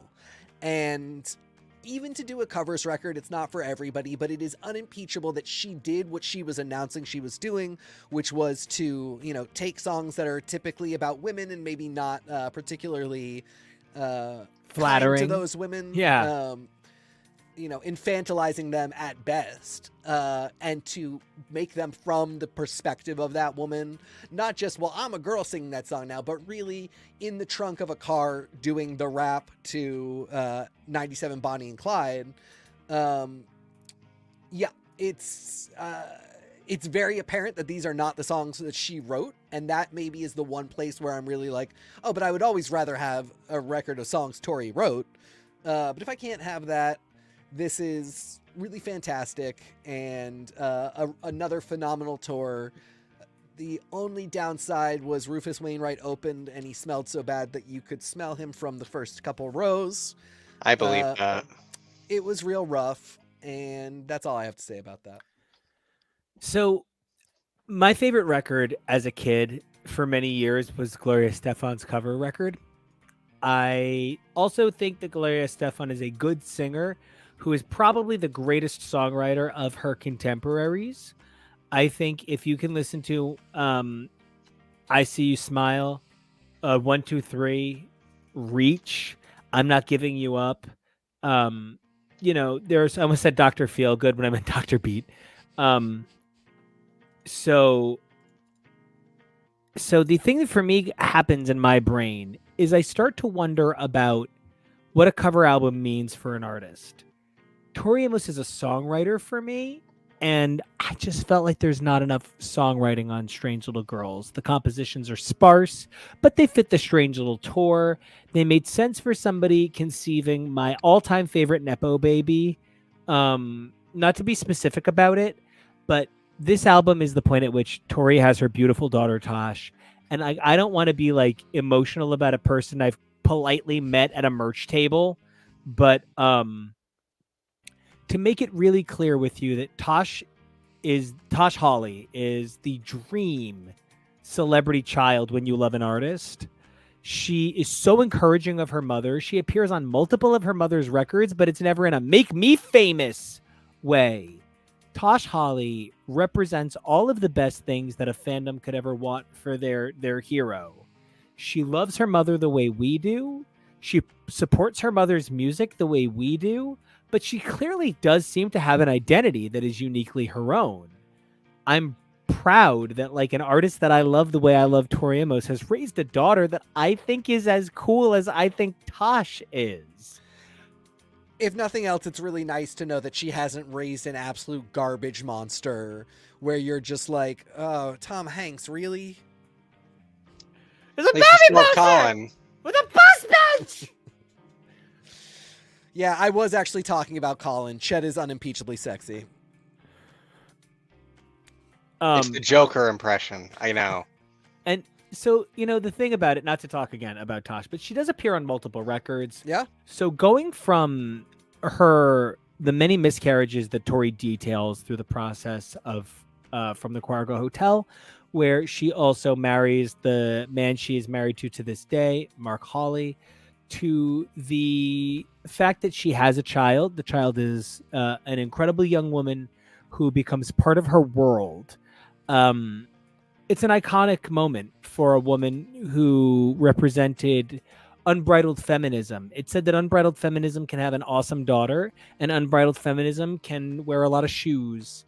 And for me, in so many ways, Strange Little Girl signals the end of the first decade of Tori Amos. And it says that it's okay to leave parts of you behind because they're always parts of you. I made a comment very callously recently, and then I thought about it and I realized it wasn't callous. Somebody said to me that they don't know that if it's not just worth it to try and start over and be somebody new. And I said, yeah, it is. It's always worth it. Do it. Retcon. Get rid of characters you don't like. Add some new ones. Change the story. Flip the switch. Change the channel. Do it. And like, why not? Tori did it. And it was beautiful because she did One Woman's Diary with Little Earthquakes and Boys for Pele and From the Choir Girl Hotel. And I got a multitude of women with Under the Pink and To Venus and Back and Strange Little Girls. And I was so ready when the album that, like, if you ask me who I am to this day, I am from an alternate universe where Scarlett had a son. That's just who I am. I am my mother's son, and I could never belong to a finer woman. And I am my father's child, and I could never ask for a better dad. But if we're talking about who I am, I'm Scarlett's son from an alternate universe. And Scarlett's Walk in 2002 wasn't just released, it fell into reality. But it was a jarring moment. TK, you were a fan of Strange Little Girls, where I let it pass me by. And Scarlett's Walk, to this day, I tell everyone is my favorite record of all time. You do. And I mean it. Yeah, you do. And I really do. How was it for you, as somebody who was such a fan of Strange Little Girls, which was clearly disavowed both through set list and through promotion? Yeah. Which, again, one of the pieces of the Tori mythology is, as I said earlier, that this was a finish out your record contract album. She did not want to give her label the best of her new material. And so, she did a covers record, good timing for it. Scarlett's Walk is the next big moment. It is the start of the next era. You mentioned sort of, she's a mother now, she's married. You kind of know, even during the Strange Little Tour, but just like as you're building your mythology of this woman in your head, you know that you're no longer going to get the woman who talks about doing ayahuasca. You'll get little like jokes or hints about it, but she's a mom now. She's not going to be like, I was out in the desert doing peyote, and don't worry, somebody was watching my kid. It's fine. We're chilling on that a little bit. Wait, is this based on a true story and everybody's drinking while pregnant? We're chilling a little bit, and that's okay. We all evolve and grow. I am not the 11-year-old that I was listening to Boys for Pele. So, that we got this sprawling narrative epic concept album with material. Oh, the wealth of material, the maps, the charms, the I mean, the B-sides we'll get to in a second, but the entire thing really was just exciting from the get-go. And I do distinctly remember the thing that really made it even more exciting right off the bat was the six song, was it a sampler? So, okay. Well, while Kevo kindly shifts us over to the Scarlet's Walk slide, I will explain. Yeah. Right. And Kevo, if you would, actually, I was about to say, Kevo, if you would be kind enough to leave it all the way zoomed out on that beautiful slide you made, because I really want to highlight something that's really significant about Scarlet's Walk. Scarlet's Walk first debuts in the form of a 6-track sampler that was only for industry and friends. Each one was mailed out in a stapled shut CD player. It was going to change music. Guys, I know it doesn't register the way it did then. It was, at the time, the best reviewed album in history per the internet's Metacritic. It represented such an unbelievable reaction critically that they would clear hours of television a night sometimes. VH1's Scarlet Stories, the PBS Soundstage, the Oxygen concert, multiple channels had multiple concerts that they ran multiple times a week in prime time about this record. There was nothing like it. Like, my friends and family would be like, you guys are like almost crazy for, still being into this woman. And so, like, the main thing for me becomes like the overall importance. Okay, well, hold on. I need to go to commercial because it is 175 degrees outside. I specifically must hydrate. My brain is all sorts of thrown off from how hot it is. So I'm going to take a second because I've been talking for an hour and 45 minutes about Tori Amos, and my brain needs a quick break. Let's do it. But while Kevo readies the commercial, part of what I want to say is Scarlet represented the point I jumped in.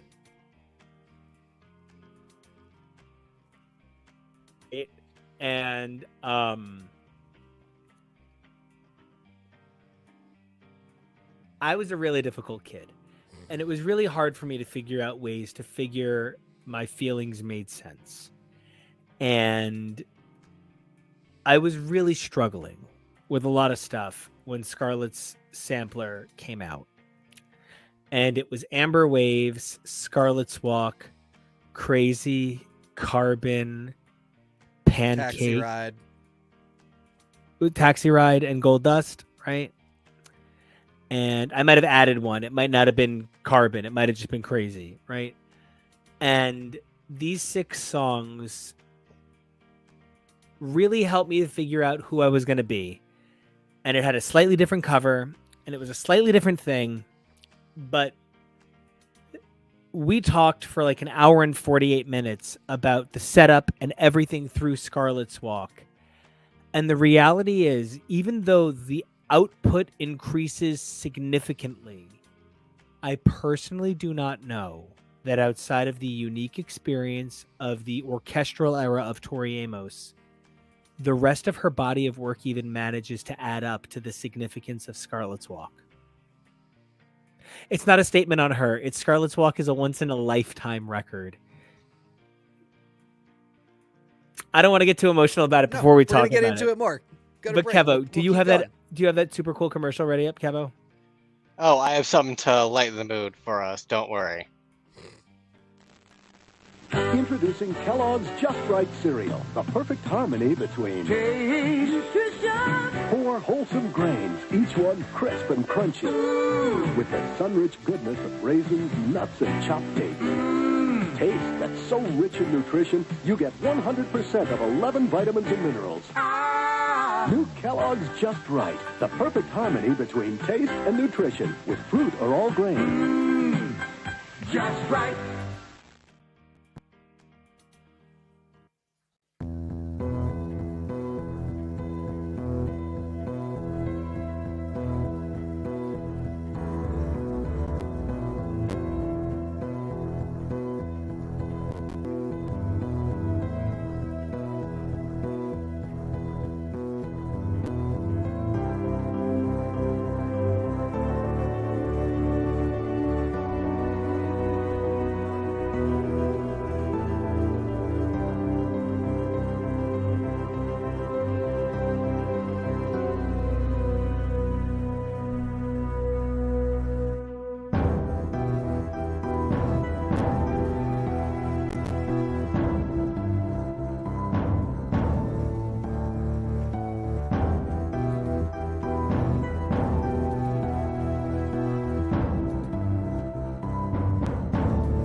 Oh, you're the cutest thing. I'm Tori Amos. You want Tori spelling, sweetheart. That's okay. An original Hanukkah ballad sung by Tori Amos.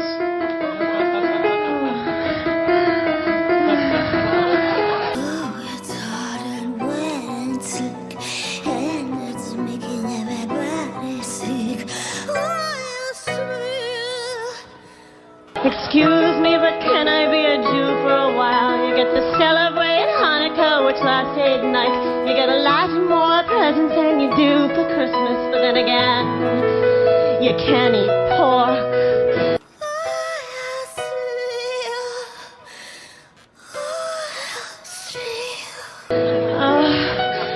And it's been years, kosher all these years go by, I still feel Jewish.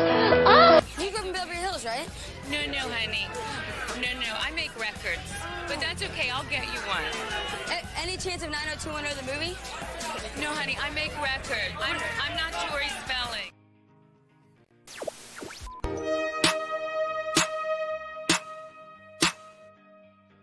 So I legitimately say Amos that way because of that clip.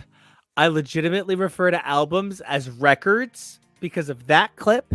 And Kevo, anytime you want to pull up a picture of the hairy, hot beast. Oh my God. Yeah. that Ryan kid Pinkston. grows up to become. Oh, yeah. he grows up to be a real hot short king. Oh, he's so handsome. Like Which is so funny because he's like still 18 there. Yeah, he's actually got like some sort of like delayed growth thing going on, but he manages to make it work real good. Yeah. You know, as a guy who's sometimes like, I can't stand up straight, my back, due to invisible disability. I sometimes am like, I can't stand up straight, and here's this guy just looking all kinds of unbelievably cute, and he's done it his whole life. Just not fair. So anyway, I am a really big. Oh my god! See, this is what I mean. Yeah. Yep. My comment was more like I feel like I wasn't a part of Jackass. Because that's what that's from. That's from Jackass. No, it's from Punk'd. Oh, Punk'd. Oh my god, that's the. Thank you. In my Yeah. head, I was thinking it was from Jackass, and I'm like, I'm just crippled by life.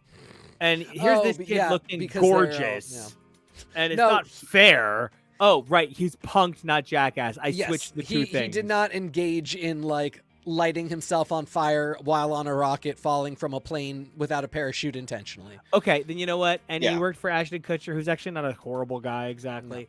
Okay, fine. Dumb. You know what? Okay. How dare he?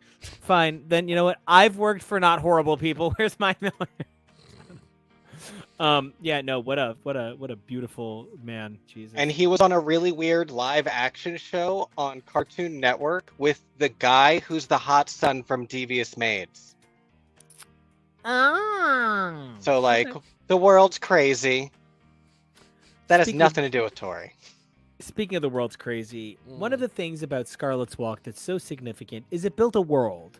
It built a character, it built a narrative, and there's this map.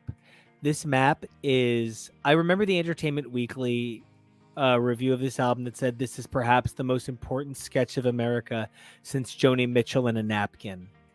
And like, I think about what this sketch means and what that she thought about the songs go through every single state, and like no part of the country isn't a part of this record, and it's organic, it's beautiful, and it's organic, and there's so many B-sides, and they all get factored in somewhere, and they fit sonically within other songs, and we know where some of them go because this record was so ahead of its time. If you popped Scarlet's Walk into your CD player on your computer, it launched Scarlet's Web, which was a website that had bootleg tracks and unique B-sides.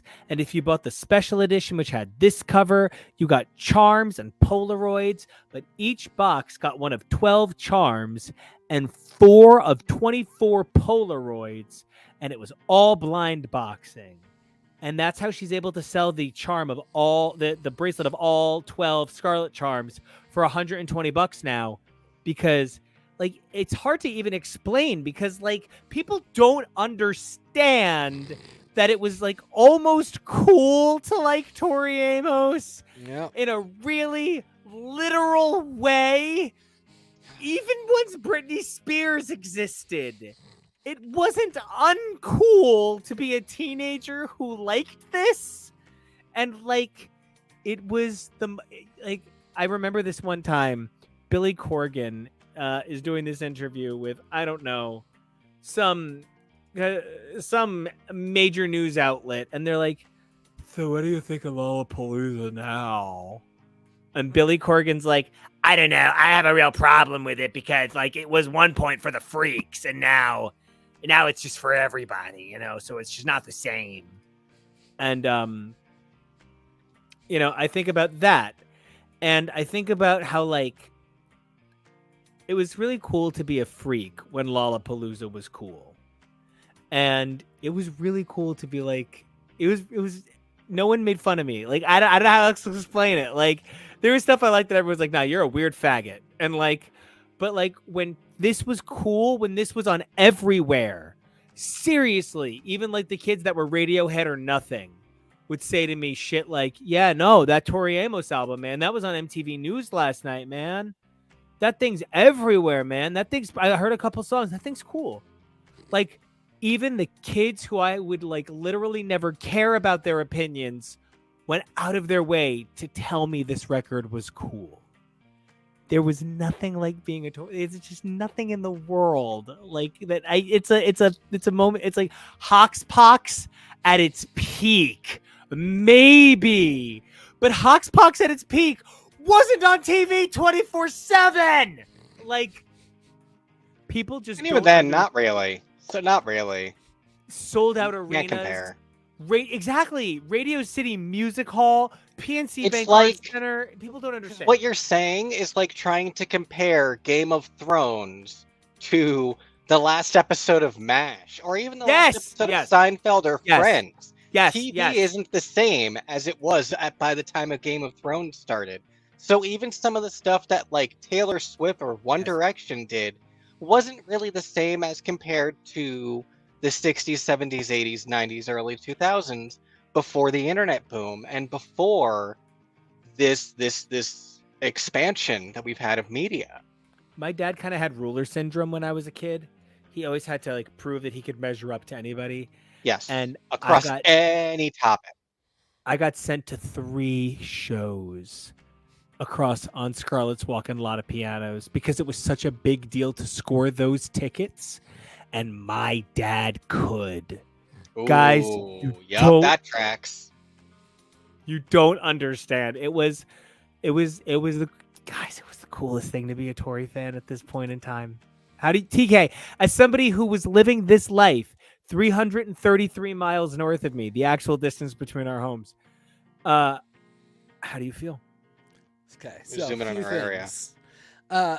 I think it speaks so much to like the difference in cultures of where we were, because liking Tori Amos and Bjork were 2 things that I could always have something in common with, or like something to talk about with the hardcore kids and the metal kids, particularly the heterosexual men in like the local music scenes that I was a part of. I was like into the punk scene, the hardcore scene, and like I was just at a lot of shows, and I was always the only gay kid, and it was always this thing where these men didn't like any of the music that I liked outside of our genres, except for Bjork and Tori Amos. And I had that more with Bjork. I had Tori with Tool.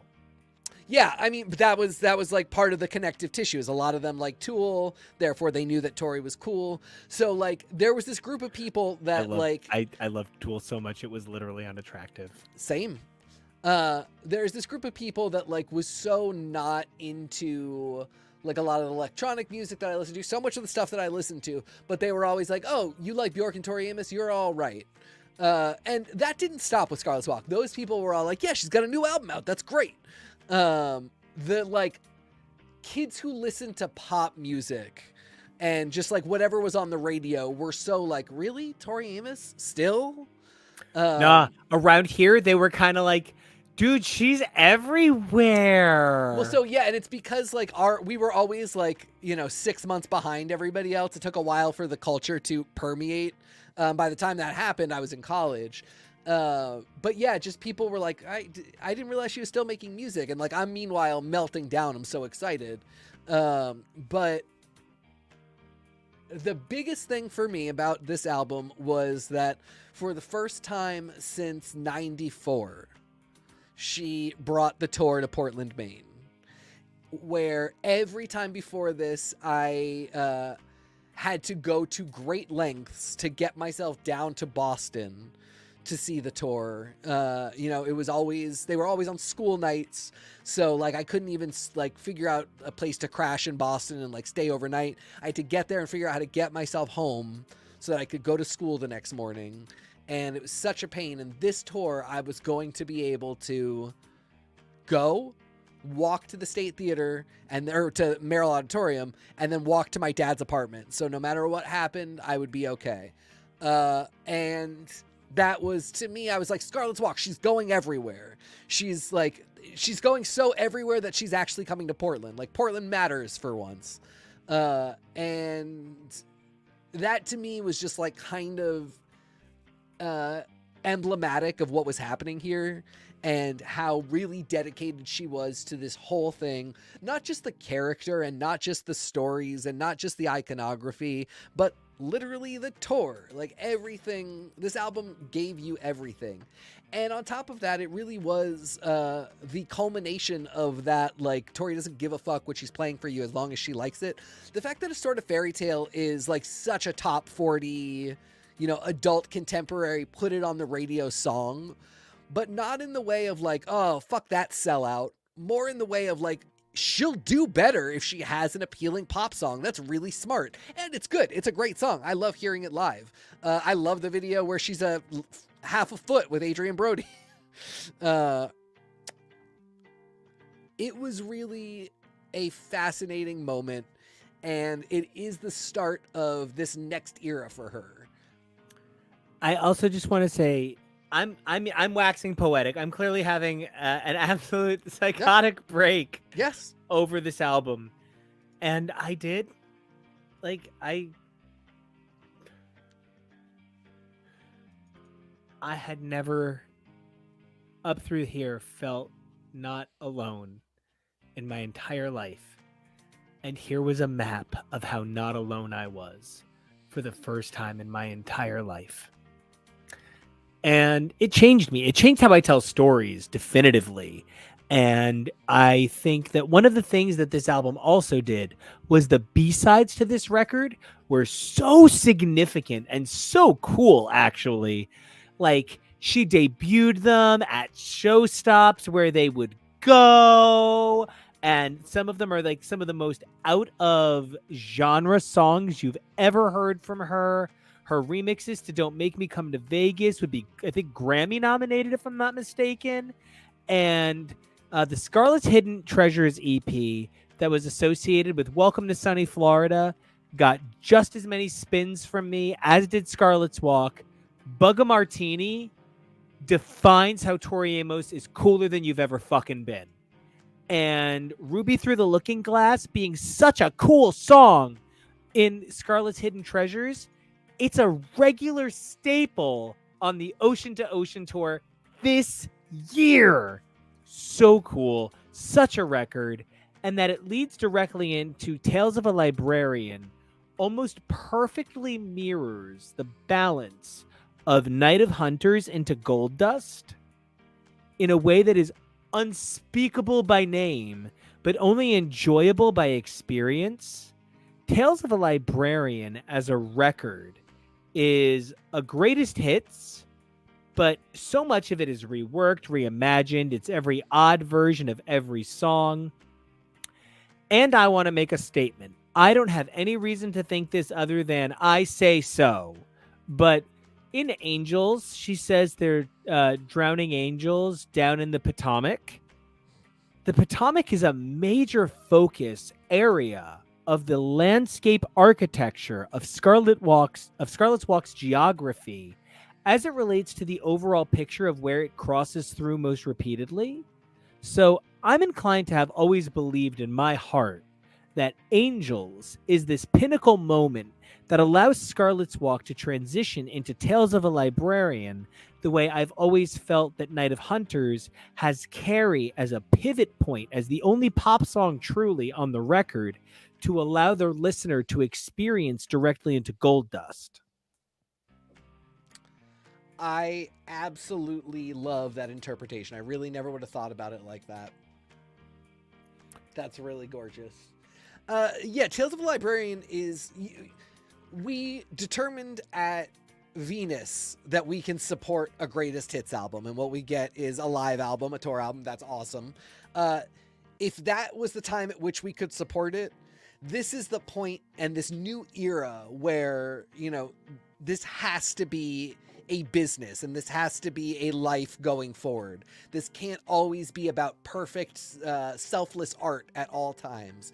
And, she has proven that she's listening to what her audience wants. I've never felt like Tori has put out something that I've been like, oh, she just knows that she can milk me for money and I'll buy it. I've always felt like she is aware of how much we want these things. Okay. I just need to jump in. Yeah. I do believe that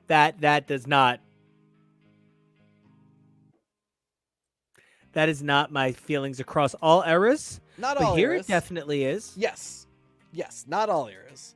That was somehow me trying to imitate Legs and Boots. Oh, come on. We'll get into Legs and Boots in a second. But yeah, it was so cool. This is like my big Tori Amos heartbreak because I had the moment that you guys had in the photos that you were showing. I was sat outside of Tower Records for like 16 hours. And it was taking forever by the time I started getting close to getting in because she was stopping to talk to everybody, and circumstances came about such that I did not get to go in and meet her, and I was always very sad about that. But the Tales for a Librarian like promo tour was a lot of fun. There was a lot of cool stuff that happened, and it's a great record, and it gave us one of the songs that she wrote and played, and it's called Snow Cherries from France, and that's fine. This song was written as a gift to Neil Gaiman and became fabled as such, and then was released. And if you ask me, the Tales of a Librarian version it's good. It's okay.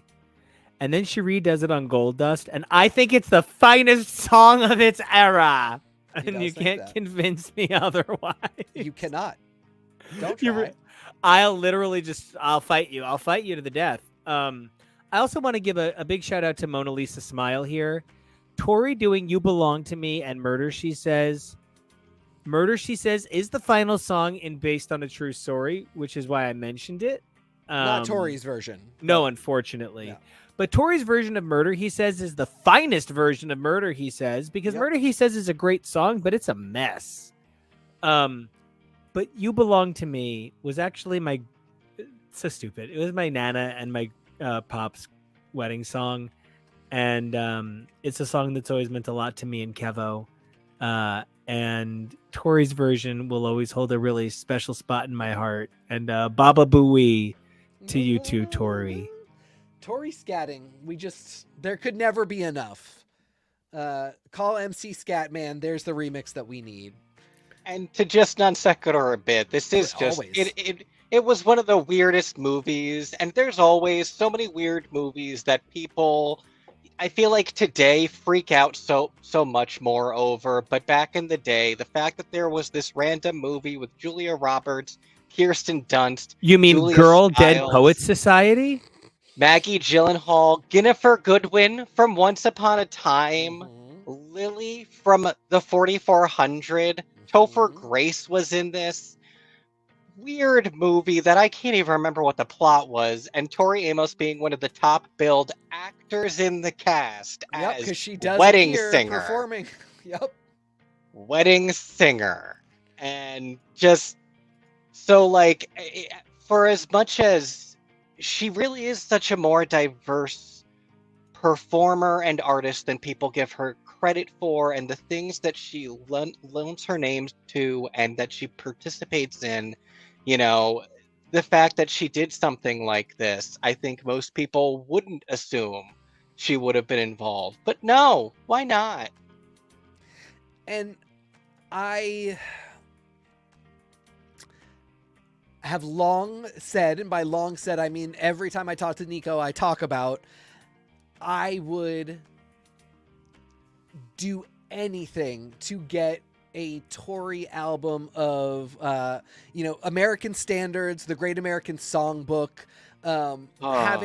having heard these two songs, Barclay Square from Good Omens, which I promised Tori we will cover in the fall. And I also adore that song and was going to bring up if you did not. Yeah. If you hit me up, I will get you a copy of Tori Amos covering Stay Awake from Mary Poppins. Ooh, I bet that's beautiful. Yeah. She's got a few other live ones in the mix, but just she is a person like Nico who you just see how much she loves music all the time. And so it kind of doesn't matter what genre it is. you just have fun knowing that she gets something about. Oh, the other song is not an American standard, but she just wrote an American standard anyway, and it's called Pink and Glitter.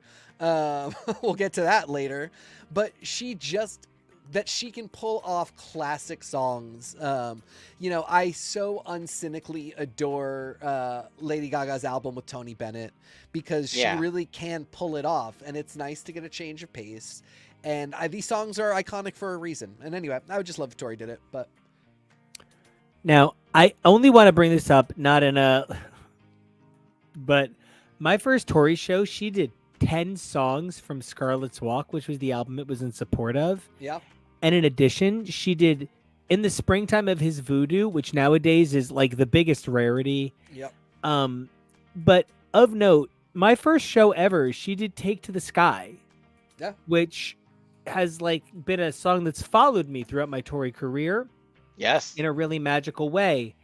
And when I close my eyes, okay, I did something really funny. As I realized I was losing my hair, I had a moment where I said, I'll never be able to dye my hair red like Tori Amos did. And I said to Kevo, we have to go out and dye my hair red. And I had a really great friend at the time. And I hope she's like a cool writer now. And I am so proud of her. And she helped me.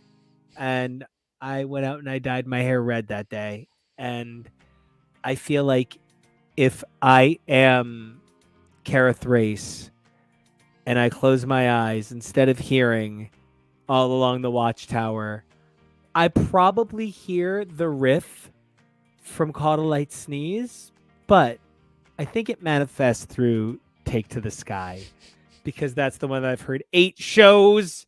And anyway, I was lucky enough to be literally there for Tori's 40th birthday in 2003.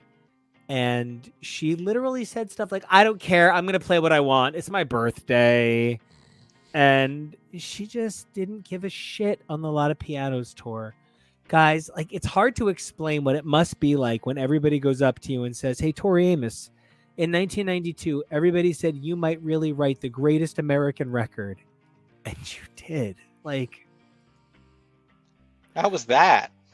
I'm so proud as a fan that, like, sometimes I'm making excuses for artists and why it never worked. Why they never clicked, why it never happened. I love Maxwell, but Embria just doesn't hold up the way it needs to. And but you really can't impugn Scarlet's Walk.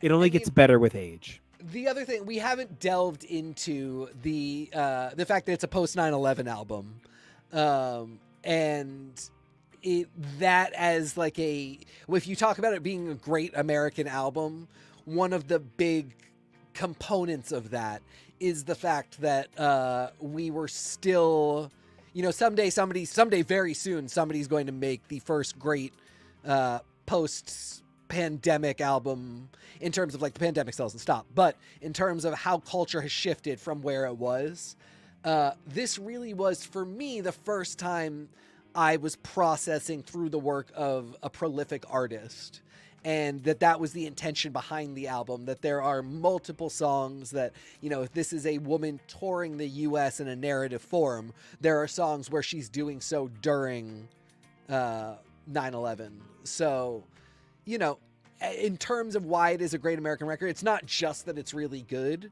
and that it's by an American artist. It is that because it is specifically about this particular moment in which processing is kind of important. Now, Tales of a Librarian used the Dewey Decimal System to separate the records, but The Beekeeper, her following record, used what is it? Apiary, apithology. Not my thing. I'm gonna be really real with you straight off the bat. To go from Scarlet, the character, who is this woman who discovers she's pregnant, leaves her husband, and traces her own heritage and experiences as parallel journeys, who she is genetically and who she is as a human woman and the people she's met and the men she's lost, both friends and lovers, and to give Tori an ability to grieve Kevin Aquan. I think it's unforgettable. And then you get to the Beekeeper, which was so cool because it came with seeds, and it is maybe the only Tori Amos album I would call a miss for me. No matter how many things that you love and have loved and have influenced you as an artist have had some sort of event or era where you were given seeds. Oh my Even if God! it's just two. Hawk's Two Pop. is too many. Wow, great catch. See, she's a comic book. She is. I don't like the original bootlegs, although the design is gorgeous. I don't like the Beekeeper. I like a couple of songs. It's just like one of those things where like, oh shit, one record in 8 didn't work for me. That's fine. I think it is lyrics that work for a lot of her fan base because they lock in with a lot of what her fan base likes. They don't work for me. It's songs that sound a little not my speed. However, this record produced what is undoubtedly the finest Tori Amos rock song in the history. Stop laughing. This produced the finest Tori Amos rock song in the history of her music, and she goes on to seek to capture the energy of Marys of the Sea for 3 records. I could write papers about how Marys of the Sea is cooler than any 50 other songs any other human has ever recorded. It is sonically perfect. It is lyrically the sharpest she is in fucking 5 years on either side of it. And I had to think about 5 years because Night of Hunters is 2011. It is perfection. The rest of the record, good, but not for me. Yeah, you have not said a lot that I don't really agree with. It's one of those tough things where like... Wait, but don't you not like Marys of the Sea? No, I don't like Martha's Foolish Ginger. Oh, yeah. But then, by the way, I just saw Martha's Foolish Ginger at the Boston show, and I was like, wait a second. I'm kind of having a moment with this. It's very good live.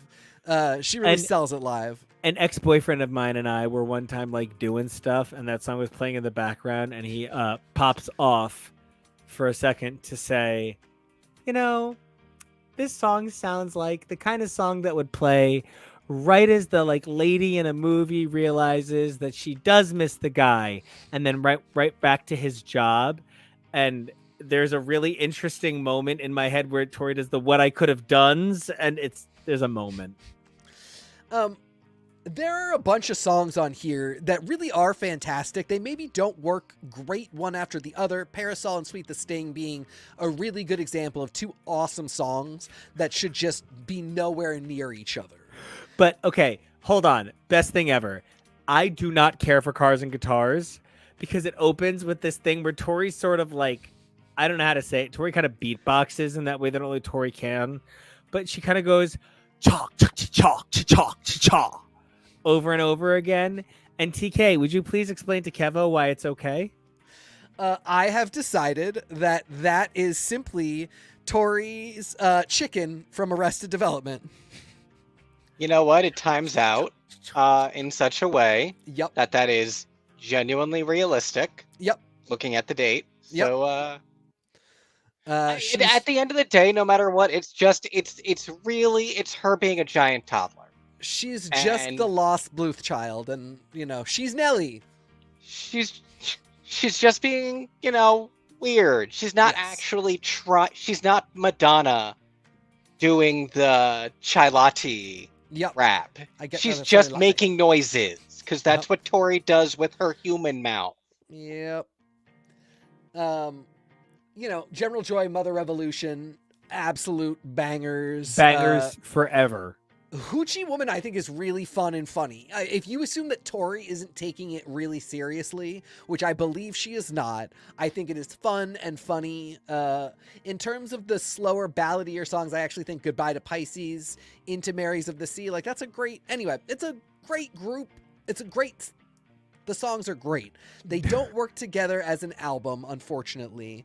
I will say the thing that was so exciting about the original bootlegs was getting the first hint that Tori knows that we would buy every single recorded show she had if she would sell it to us. They just weren't my favorite shows. Yeah, they were absolutely not my favorite shows at all. I don't, yeah. If I can just jump in, though, Yeah. I want to say Piece by Piece with Ant Powers, great book. Kind of in that Tori decides to revise things as necessary, and she should. She doesn't owe her true biography to anybody. Yep. Fade to Red DVD collection, great. Yeah. Really paved the way for the complete videos that would come a few years later. Really paved the way by the complete videos that came a few years earlier. Of course, this was released to coincide with A Piano. Yep. I do just want to comment. This was the one show I saw in this era. This was a low point in my fandom. I did not care for the Power of Orange Knickers. I did not love Sweet the Sting. I was not a Cars and Guitars guy. So for me, Tori picks up with the next record. Yeah. And Kevo, if you would bring us over to number 11, this actually is the start of Kevo's fandom, this era. A Piano is the definitive version of so many of these things. It's a box set released by Rhino Records. It's a terrific box set, actually. You're very lucky to have a copy. I have a pretty beat up copy. It's right in there. I don't want to, hold on. I'll get it out. I'll get it out. You talk amongst yourselves. Yeah. It's funny because we're just really not that far from our greatest hits collection. And so the idea that we're getting another one, oh yeah, it's such a gorgeous piece of merchandise. It's so cool.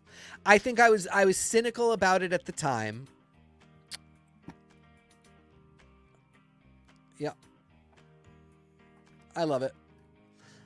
I was cynical about it at the time because it was so close to the last greatest hits album, and it was such a same reason I had to pay horrible aftermarket prices on eBay to get the Barnes and Noble exclusive. Exactly. It was such a big ask.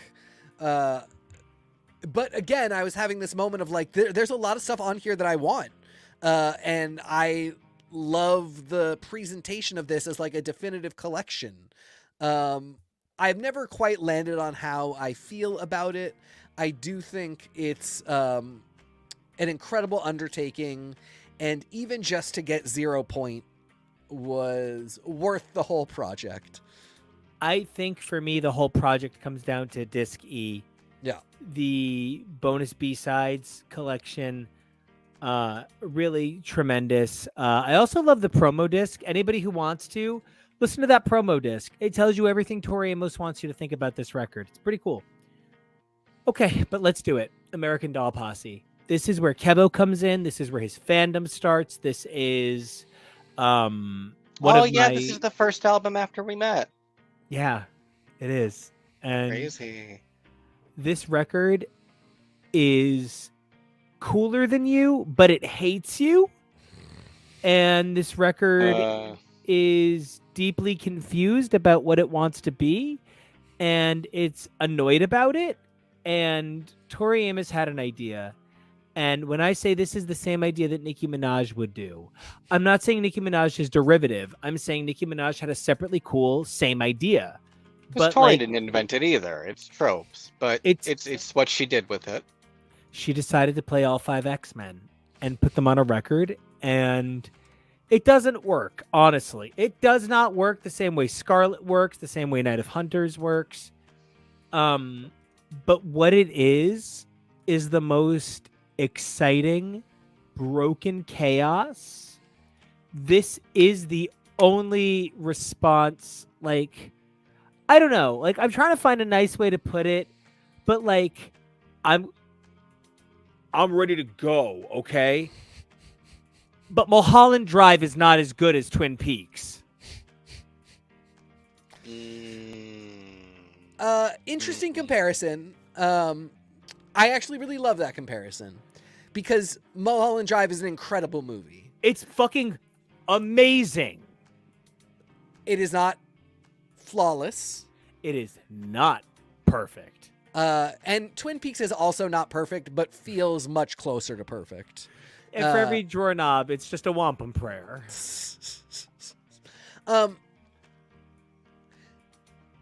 We always talk about Scarlett like it's that first big narrative, complex character concept album. She would talk about Boys for Pele as being a journey into, descent into hell, a Dante's Inferno, this character traveling deep into their psyche. She created characters for every single girl and strange little girls that Kevin Aucoin brought to life through makeup, that Neil Gaiman wrote a piece of microfiction about. So Just not to... No. But he literally taught me what economy of words was with that. Neil Gaiman gets a lot of credit for a lot of things, but what he doesn't get enough credit for is when somebody says, hey, the project is not use all the words you can. When somebody forces him to actually write something in a short period, his Batman run is only 4 issues and it's marvelous. The Girls is perfection. People need to give Neil Gaiman limits and he can do beautiful things. And, this is a perfect example of that. Each of these, less than a paragraph is a story, and yet... The universe. Yeah. And so, we've gotten concept, character, all of these narrative. We've gotten all these things from Tori in the past. Scarlett is the most, condensed, perfect synthesis of that. Doll Posse is where, rather than making sure all of the ducks are lined up in a row and everything is situated perfectly, she kind of just casts the stones out onto the table and says, wherever they may land, that's what we're doing. The concept is much more esoteric. It reaches into Greek mythology, into other kinds of mysticism and narrative. The characters are much more difficult to identify with. They're much harsher. She names one of them Tori, which is confusing, but it is very clear that this was a concept that she thought through really deeply. This was not something that she was just like, oh yeah, I don't know, that one's Clyde or whatever. She really thought a lot about who these characters were, what they were for, what the songs were for. And I think, she intentionally chose not to think about the story in the same way that she did for an album like Scarlet's Walk. And it wasn't about saying, this is where she goes to Vegas to get her niece to, take her out of a bad situation. It is much less, and this was when, Big Wheel is about the first time she gets a car or something, and it's much more conceptual and vibey. Not in any way that is bad. I just think it works for people differently. Ultimately, at the end of the day, it ended up really working for me, but it took me like a decade to realize that it really worked for me. Mm. Now, the other portion of American Doll Posse is about excess. And Yes. From everything we've discussed about this era, it is excess. She released 26 bootlegs instead of 6 for the complete Legs and Boots. And if you don't think Legs and Boots defines who I am, I don't know. American Doll Posse is not my album, but it's my era. Love it, Montreux. If anybody wants to be smart about it, go pick up the Amazon exclusive version with bonus tracks. Every one of them is spectacular, right? I think that's the only official recording of Tori where she's not playing the Busendorfer, right? Yeah, and she's like actually rude to the audience. It's insane. But we got something else in this era.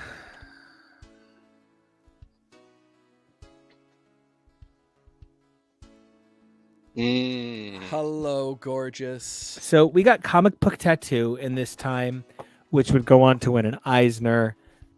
My hand-signed edition is number 991 of 1,000.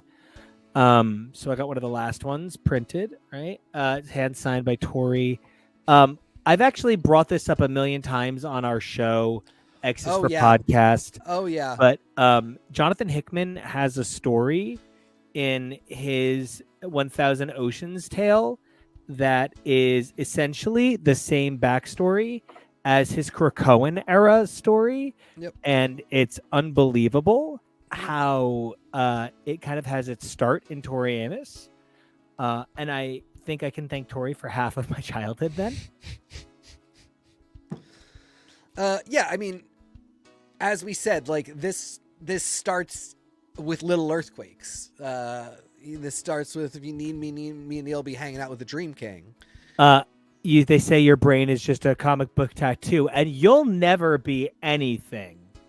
From Flying Dutchman. From Flying Dutchman, yes. The association between Tori and comics starts so early.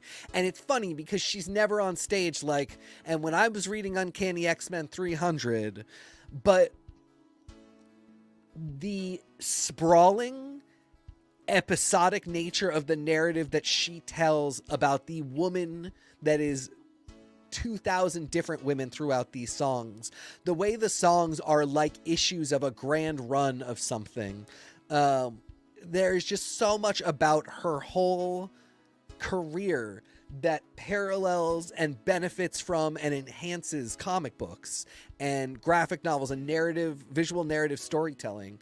It just couldn't have been more perfect that she would release this gorgeous anthology of comic stories, each one based off one of her songs. Some of them being like, Bouncing Off of Clouds is literally like about a girl who is like a postman that bounces off of clouds.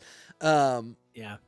And, others are 1,000 Oceans is not about somebody who has access to 1,000 oceans.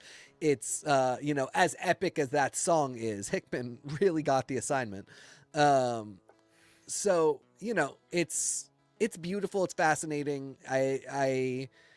We could do a whole episode on it, but if we can't do that, I would have trouble just like picking one or two, but read it, pick it up. It's still available. I think we're doing a whole episode on each one of these slides at some point. So yeah, for real. I wouldn't really worry.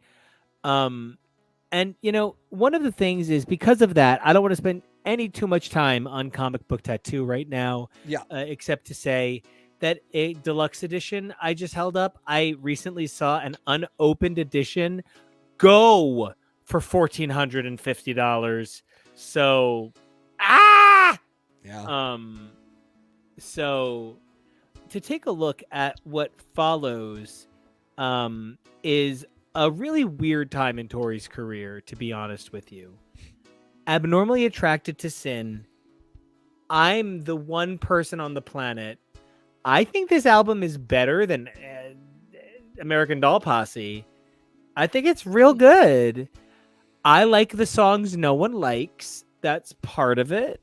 I have an unusual attachment to Welcome to England, which I can still remember listening to for the first time in my entire life. The minute it was released, I could not get home as early as I could from school, get to Kevo's house in Cranford.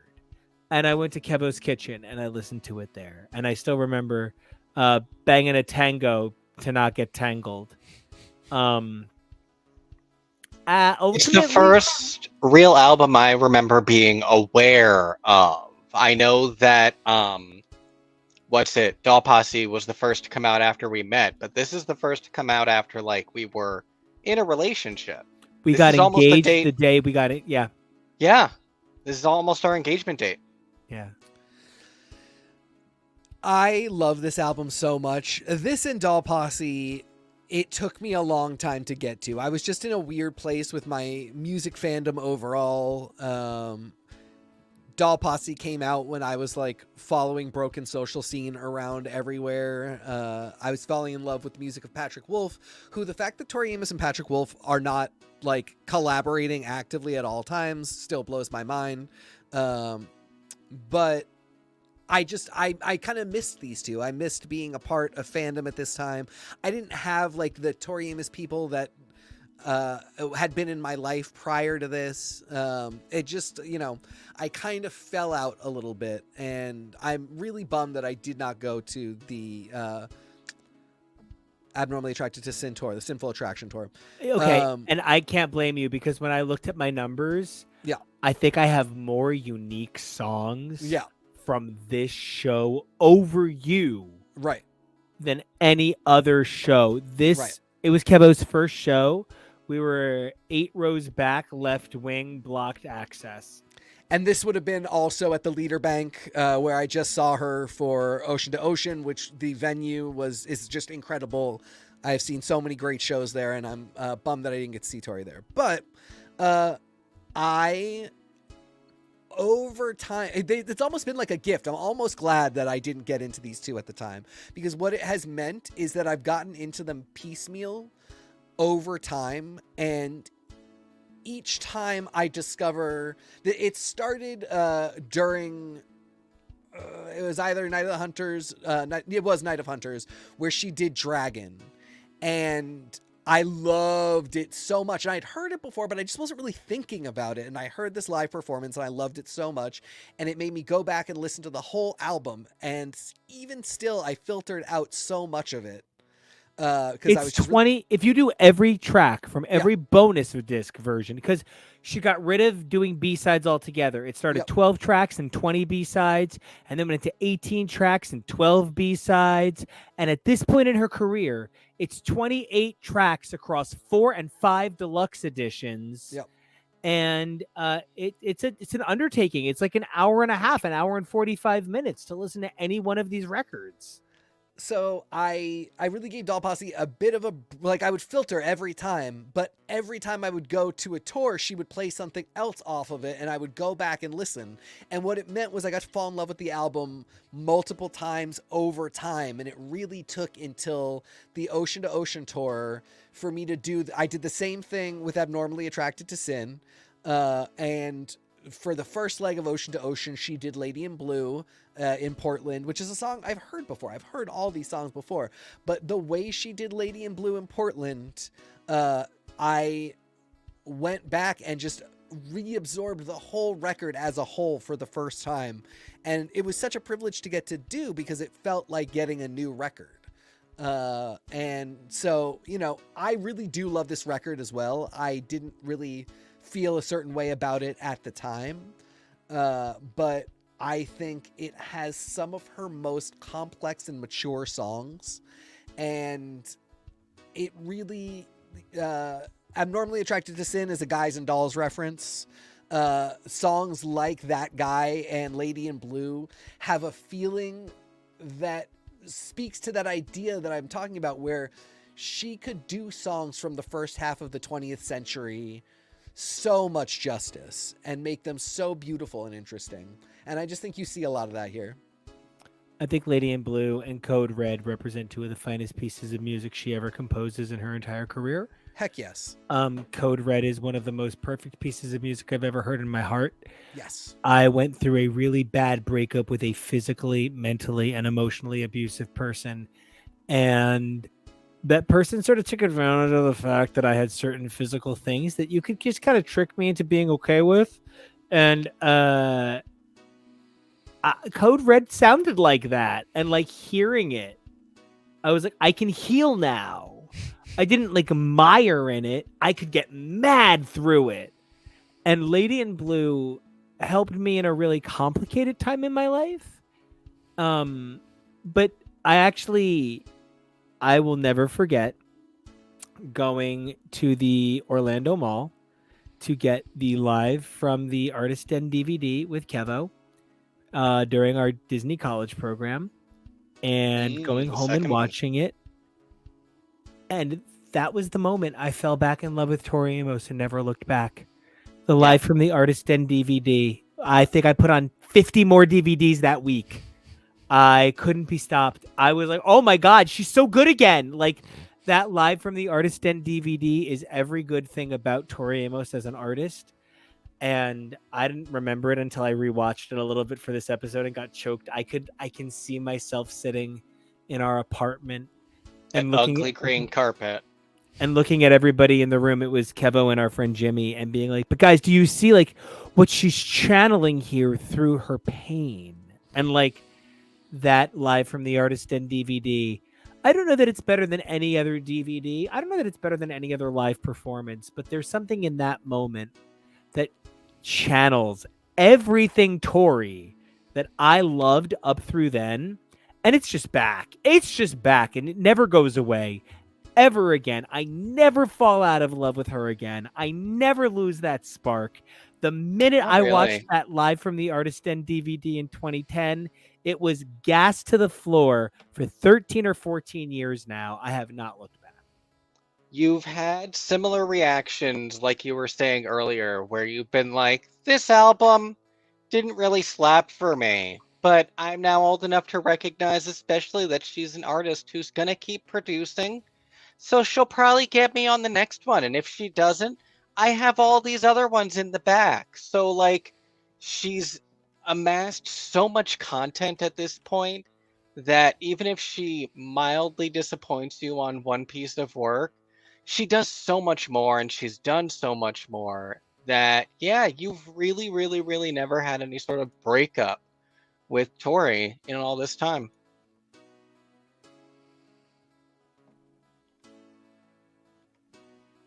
All right, well, if Teak doesn't have anything, then I'm going to write some Midwinter Graces. No, let's go to it. Midwinter Graces starts the orchestral era. It's Midwinter Graces right into Night of Hunters and Gold Dust. It's 3 orchestral albums in a row. Midwinter Graces is a holiday solstice album about the savior of the sun spirit. I don't know. It's a little out there. But what it has is some of the best work Tori does in its time period. And people fought me on this. People were like, it's a dumb Christmas record.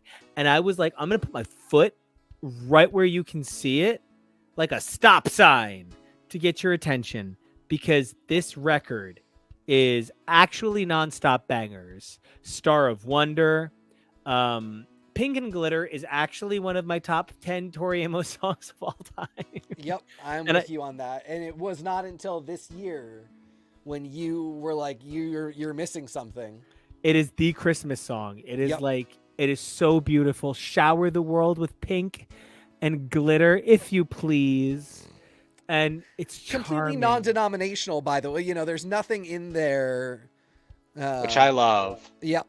And, you know, that's so much of this record is like, even though she does a few Christmas standards, and like not even some of them are like ancient Christmas hymns, I guess. I'm not a Christmas person, but the album is called Midwinter Graces. It's not called Tori Amos Does Christmas. Truly. And that's like the thing about this record. It's such a breaking point with what you expect from Tori Amos.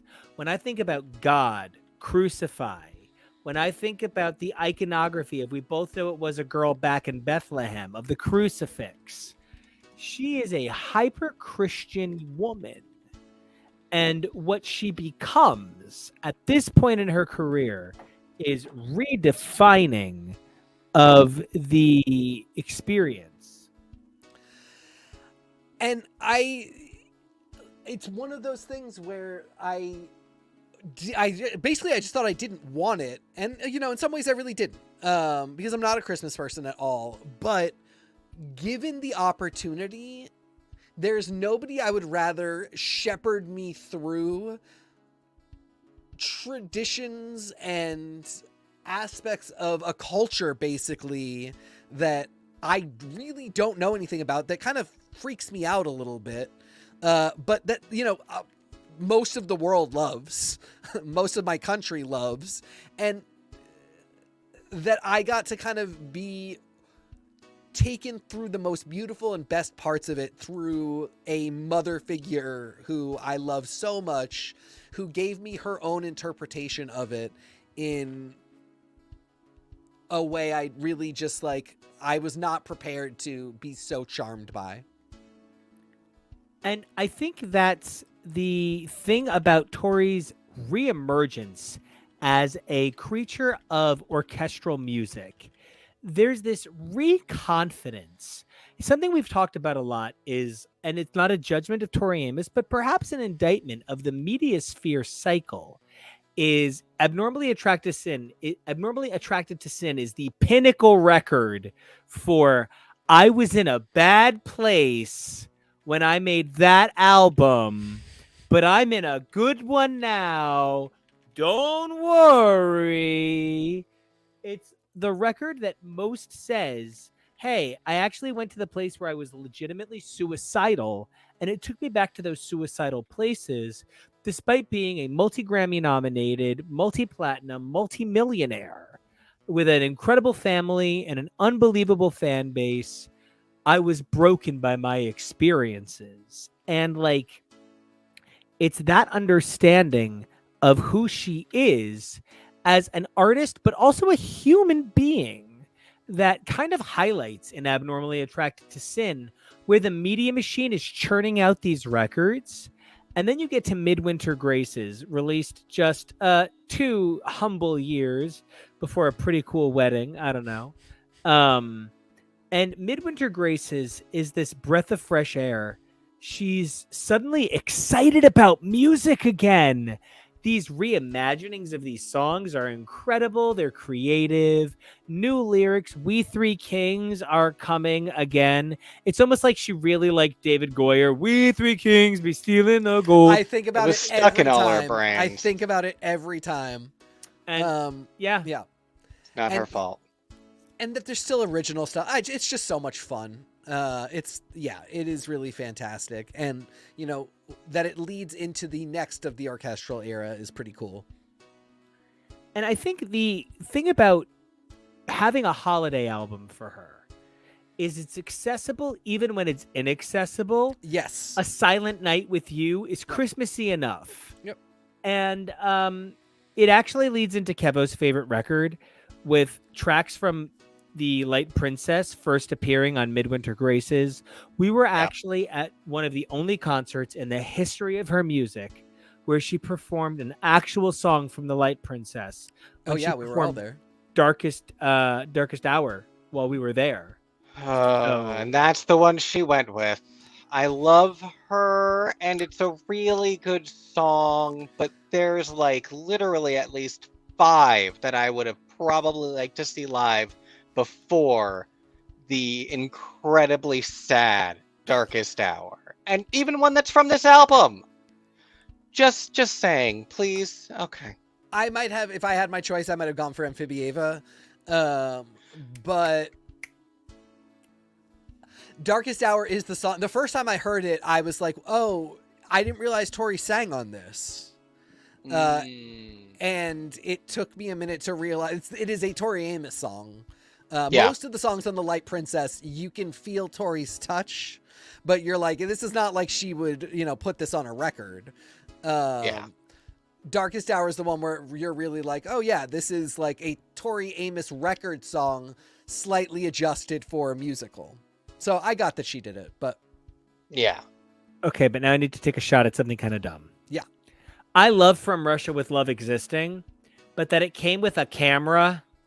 You had to buy this Tori Amos distance camera that's a reference to the song China, and it had 2 settings, close and distance. That's it. And it was a black and white camera, and it came with this album. And that was the only. When lomography was such a huge thing, and everybody was doing special edition cameras. This may be a very good example of nobody asked for this. You just knew some of us would buy it. And I was not one of those people, and I love properly recorded live Tori Amos music, and I have a copy of From Russia with Love, and I don't own the camera, and I'm sorry about that, but that's life. It is indeed like a heart attack. Okay, so let's take a look at number 17. Yeah. Because number 17, I came home from a musical. I don't even remember what musical we saw, that it was in 2011. Can I say one dumb thing first? Oh, Yes, please do. dumb things. Did you realize this is our wedding date before it was our wedding date? November 10th? No. Did I realize that there was a Tori album that had come out on our wedding date? No. We couldn't have possibly chosen it because we had to choose a Thursday for weird reasons, but again, just very fun, very lovely. Engagement date, wedding date, but 2 years later. Oh my God, that I didn't realize. Engagement date to Yeah. wedding date. That's amazing. Yeah, crazy. So And this is our wedding year, 2011. I think we saw La Cage aux Folles with Kelsey Grammer that night. I think it was La Cage. I don't remember. But we saw something that night, and we came home, and I saw that they had changed ToriAmos.com, and it looked like this. And I screamed and screamed and screamed that I was like convinced this was going to be the it. I get that it's not for everybody, but I think Night of Hunters is her second best storytelling. I think it's one of the best records of my whole life. From the first word, that is not my blood on the bedroom floor. My life has changed down to every line, every curve, every twist, every turn of every brutal word. Night of Hunters, as Kevo is wearing. I have the scarf over there. I didn't just love Night of Hunters. It was a part of me. Like no record had been in my entire world other than Scarlet's Walk and Nelly Furtado's Loose. And later Janet Jackson's Rhythm Nation when I'm like 30. Good choices.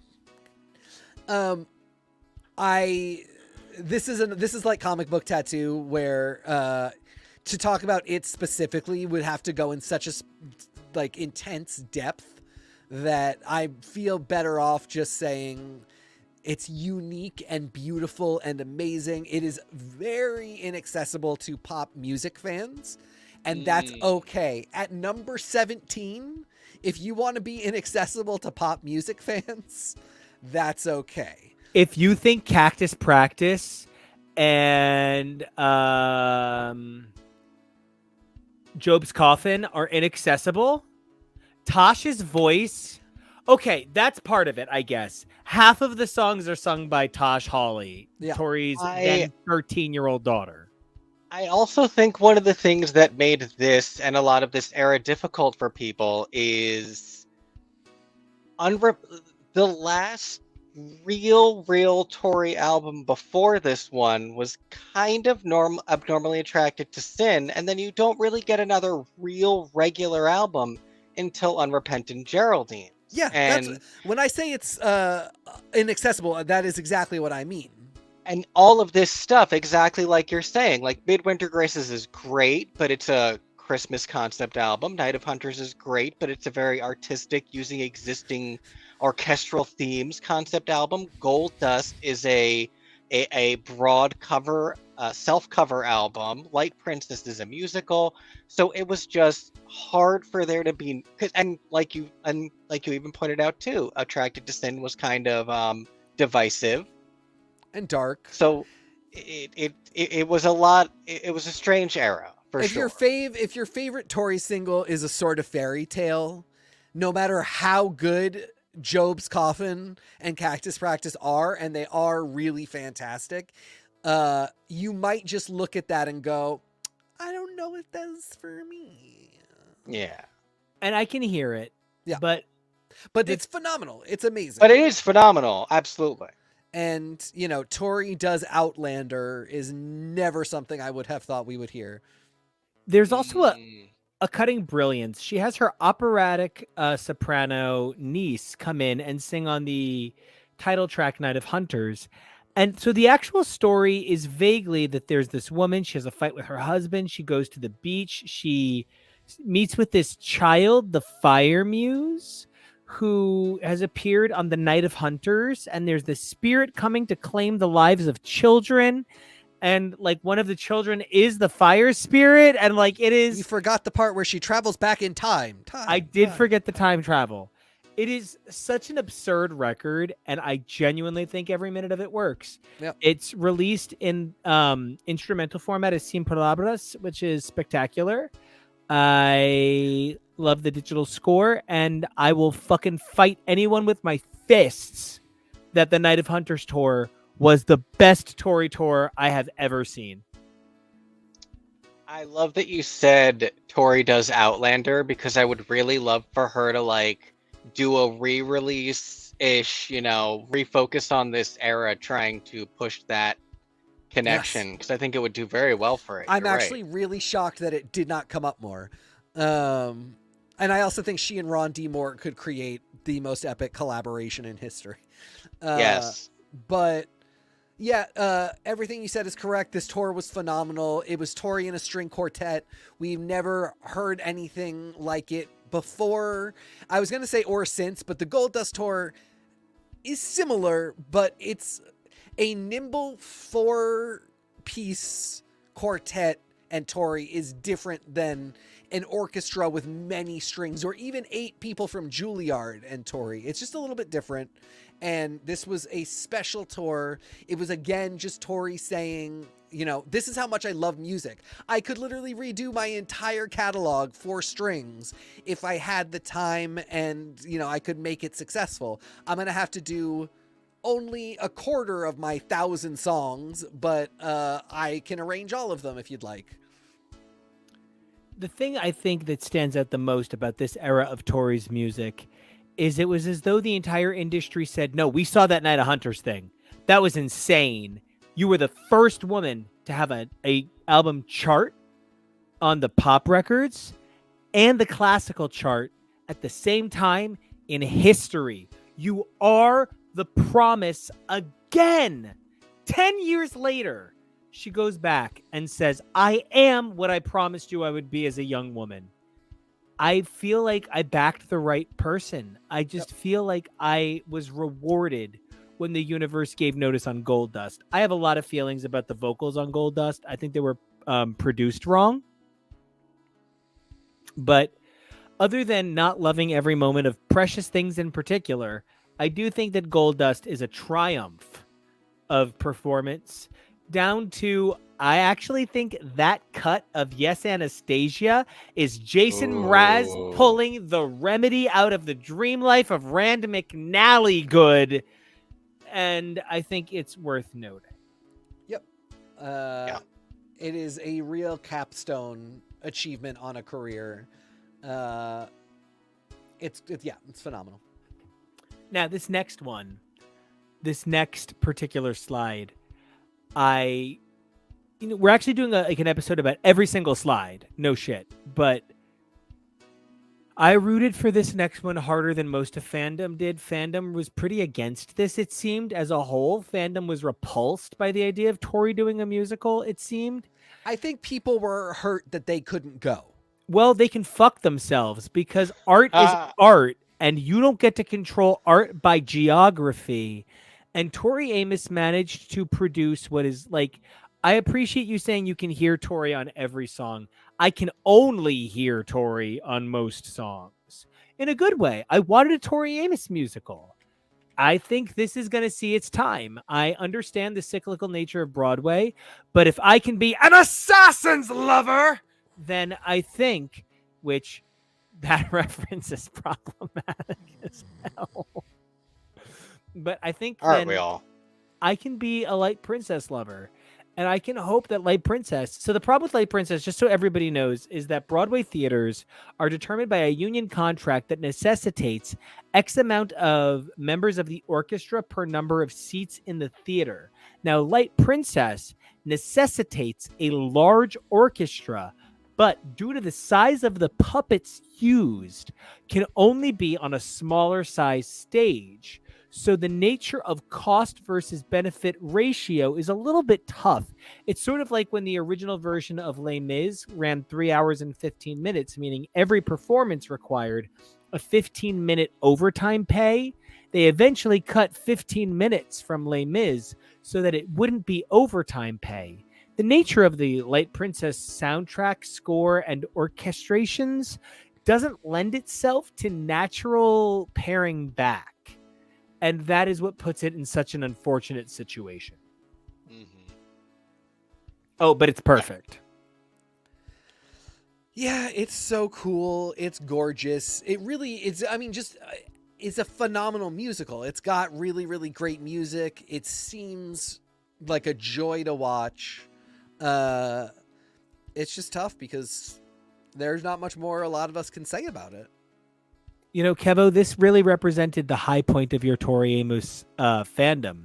This really was where you took on a level of Tori fandom that I hope to achieve. And it was really cool to see you show a love of something that, for those of you who don't know, I'm a librettist. I'm, always try to sell musicals. I've actually had musicals performed. You can see my work. It's cool. It's out there. And this was two things I love coming together, and my husband loving both of.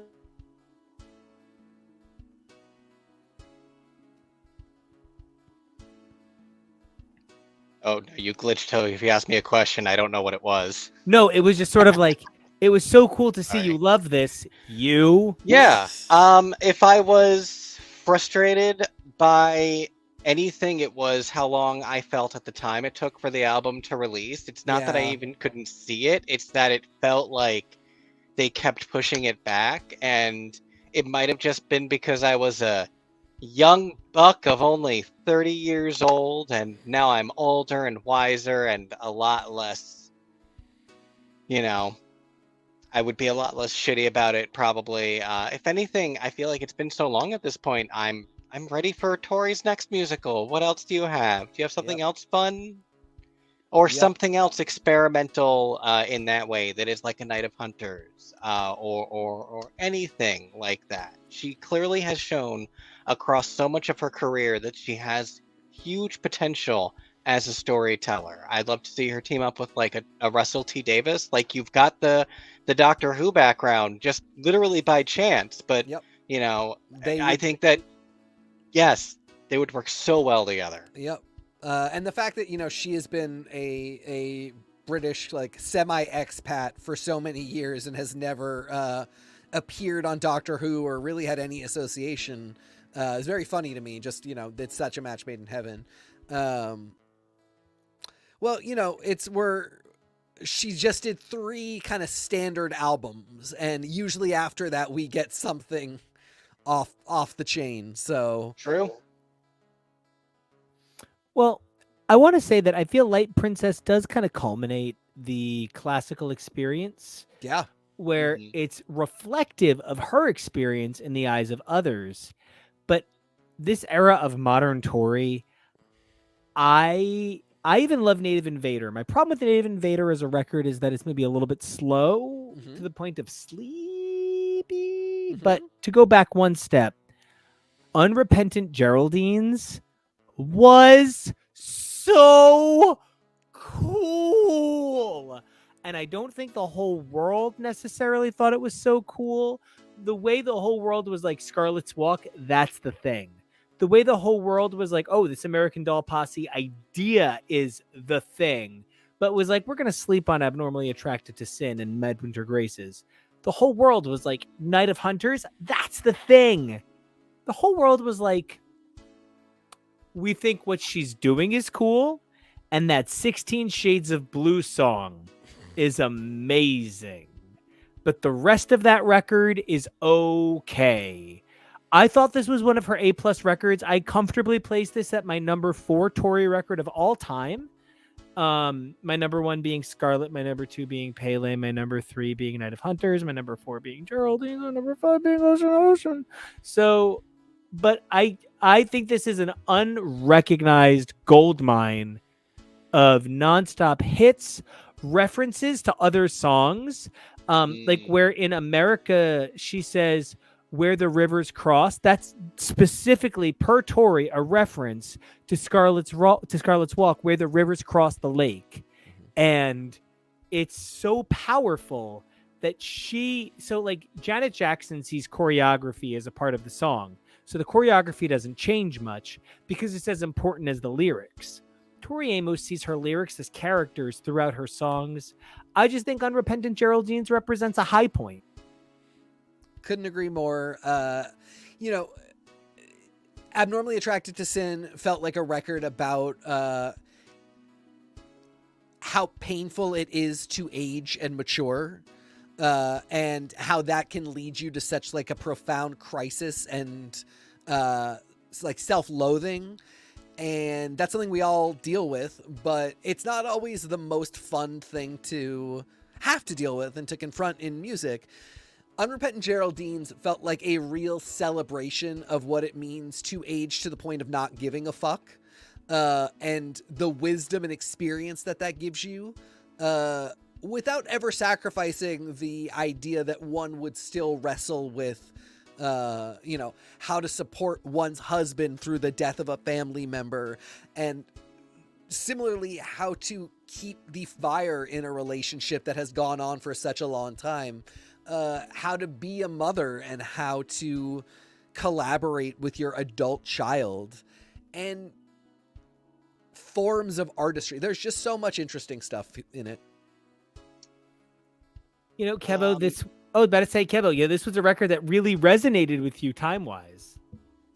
Yeah, and talking about this being that evolution of Tori, and it made me think about what we were, and you comparing it to Abnormally Attracted to Sin and that evolution, and I think back to earlier, like we were talking Ugly Tori, and I think about the ways that she so inspires Sandman's Delirium, and I've always thought about the first iteration of Delirium being Delight, and her becoming Delirium, and that being so integral to her character and her story and the mystery. But something that I really started feeling around Night of Hunters and have really continued to feel over the last 10 years is I would really love to see an evolution of the character of Delirium, the way she went from Delight to Delirium, and grow the same way that we have seen Tori's career grow from being that to growing into the Attracted to Sin era, and then growing into this Unrepentant Geraldines era. I would love to see an Earth Goddess Mother evolution of Delirium, the way that we've seen Tori's career grow. And I think it would be something that would make so much sense for what we have seen of the evolution of Sandman and the way that Neil has reinvented it through Netflix. And I think everything that she was, that character, and that Tori was in the 90s, in the 2000s, made sense for then. And it's great to see the real human artist, even if the character isn't being grown in that way, the real human artist that inspired that character actually growing in that way in real life. I agree. And you know what? Speaking of her growth, that's what the next two records were all about. Native Invader is a strong political statement, and Ocean to Ocean, more of like an environmentalist political statement than strict politics. But these two records wind up being some of her most, I guess, unfortunately for a lot of fans, adult contemporary alternative. I know these records represented something of a problem for a lot of records who wanted to see Tori continue to be angry. But every track on Native Invader, which showcases Tori coming to terms with the loss of her mother, which, she sees her mother getting sicker and sicker, and through Ocean to Ocean, she heals. It's a really powerful experience. I think Native Invader provides us something that no other record provides, though. It provides Tori being honestly willing to have no fucking idea how to make a record, but wanting to give you these songs so badly that when she gets to tour, they're so unready, she can't even do them live. They're literally unplayable. They're so not ready. But God, these were the songs that ached inside of her, and she had to share them. I have the Russia EP, the Orange EP, up on my wall, despite not loving it.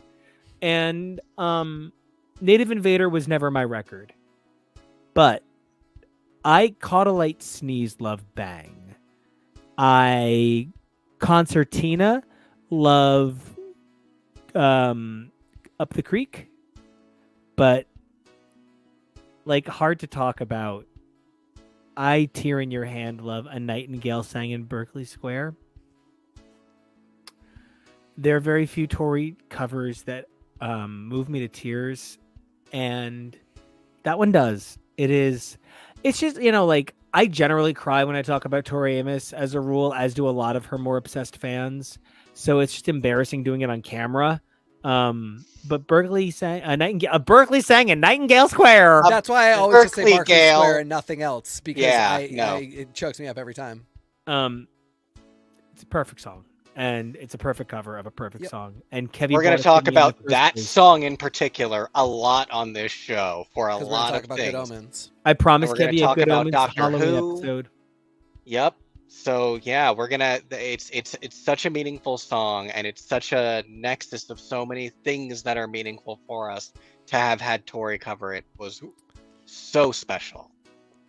And so for me, those songs are Reindeer King. King, which is part 2 to I Can't See New York. And anybody who fights me on it is probably fair, but I also think I'm right. I see exactly where you're coming from.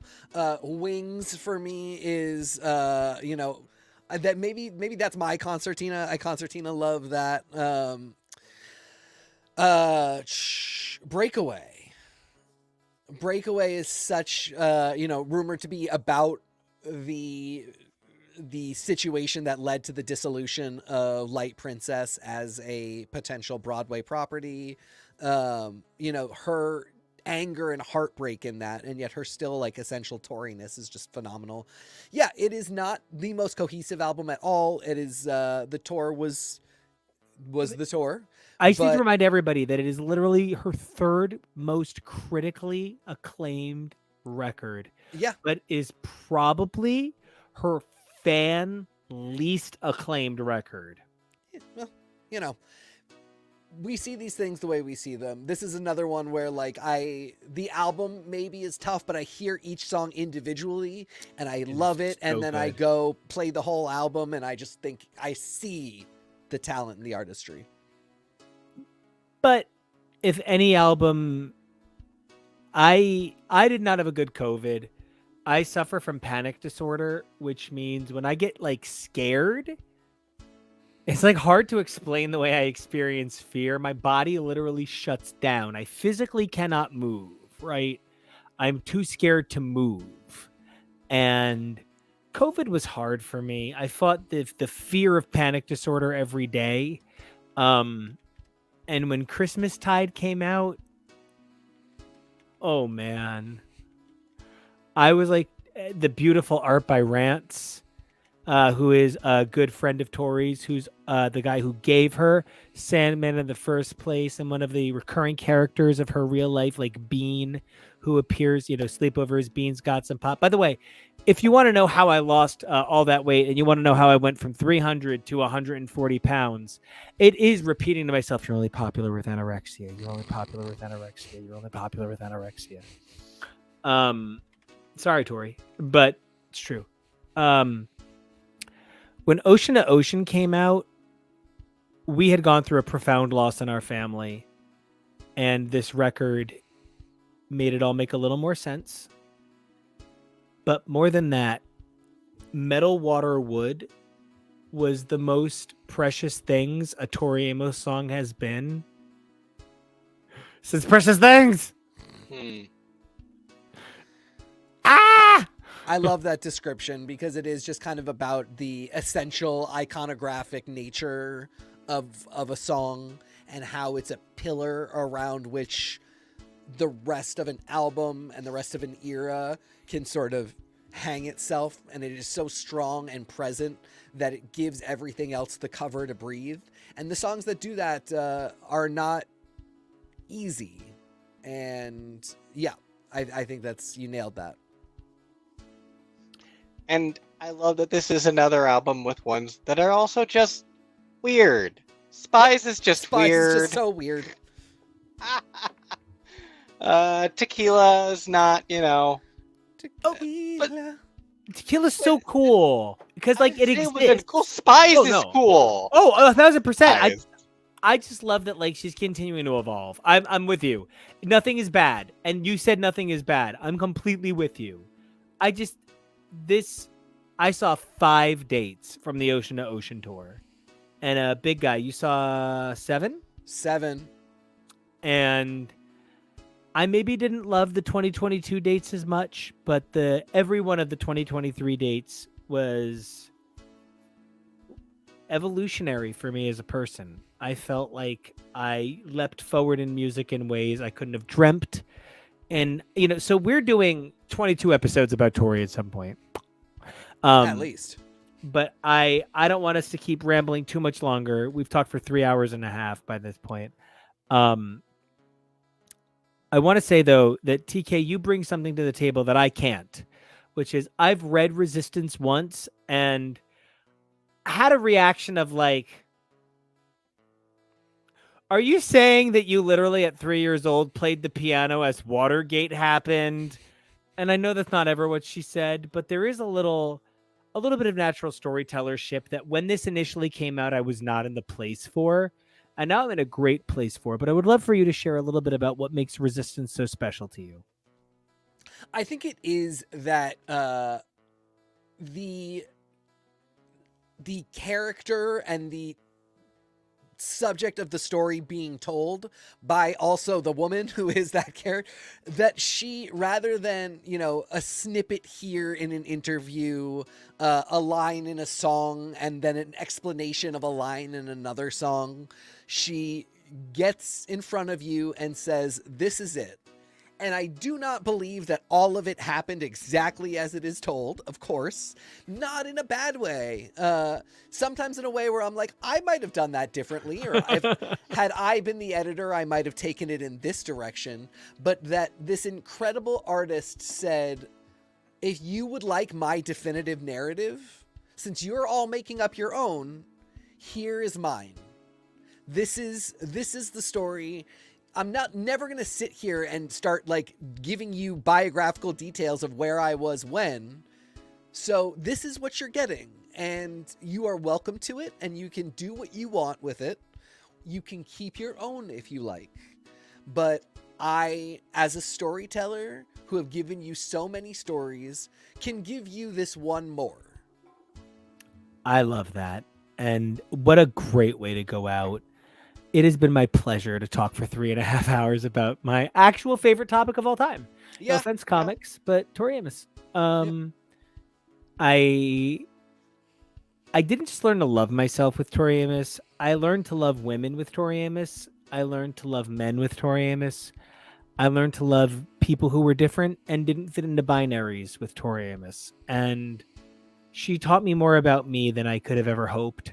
And I hope that this 3.5 hours helped anybody learn anything about her in a way that they might want to check out some albums. Yeah. We're going to do a lot more talking about this person who is so much more than a person, and an artist who is so much more than an artist.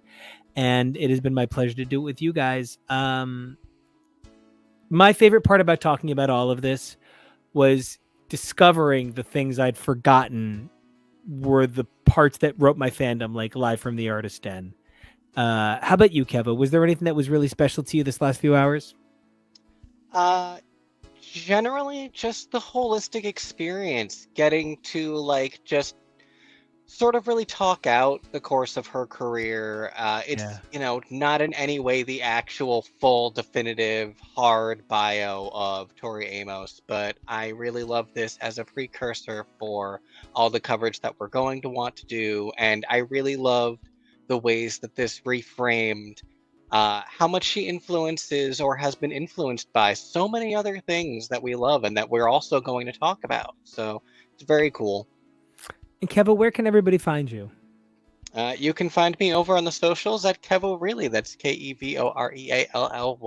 And Teak, how's this experience been for you, and where can the folks find you at home? This has been amazing. I think one of my big takeaways, we do a lot of shows covering a lot of subjects, and a lot of them I really, not like I'm doing you a favor, but I really do for you, the reader, the listener. I want to share something that I would love for you to know about, or something that I have some knowledge about. I review a show, so maybe that can help you decide if it's something you'll be interested in. I'm sorry, guys. I did this entirely for me and for my guys. If nobody ever watches this, I will still have put it in my top 5 episodes we've ever done, because it was really important for me to talk this stuff out with these guys. And, it is the synthesis of personal and professional work that we do together all the time. And I understand myself better as a fan of this artist now than I did before. And that's something that matters a great deal to me. So I really do hope you loved it. And I hope this pushes you, whether you were already a fan or not, to listen to more Tori Amos. But if it didn't, I loved it, and it's going to push me to do that. So if you want to talk about that with me, find me on social media at TK Elemental. Yeah, what an amazing time with my family. And you can find me along with these guys, my family, over at Nico Action. It's NICOACTION. Or less than 24 hours from now, you guys can find us back to talk about Is It Cake? As well as Drag Race, Project Runway, the craziest food trucks 2-part episode of all time, and more tomorrow. I'll bring it up just for a second, but I brought up the wrong thing. Nah, Tori Amos is always the right thing. But yeah, we've got our regular coverage. So join us as always for when we talk about what a great Strange New Worlds that was. Much. Yeah, right? So much cool TV coverage that we love to do. So definitely please make sure that you join us for that. Well, until then, be brave, evolve daily, stay strong, and we'll see you next time. Oh, it's hard.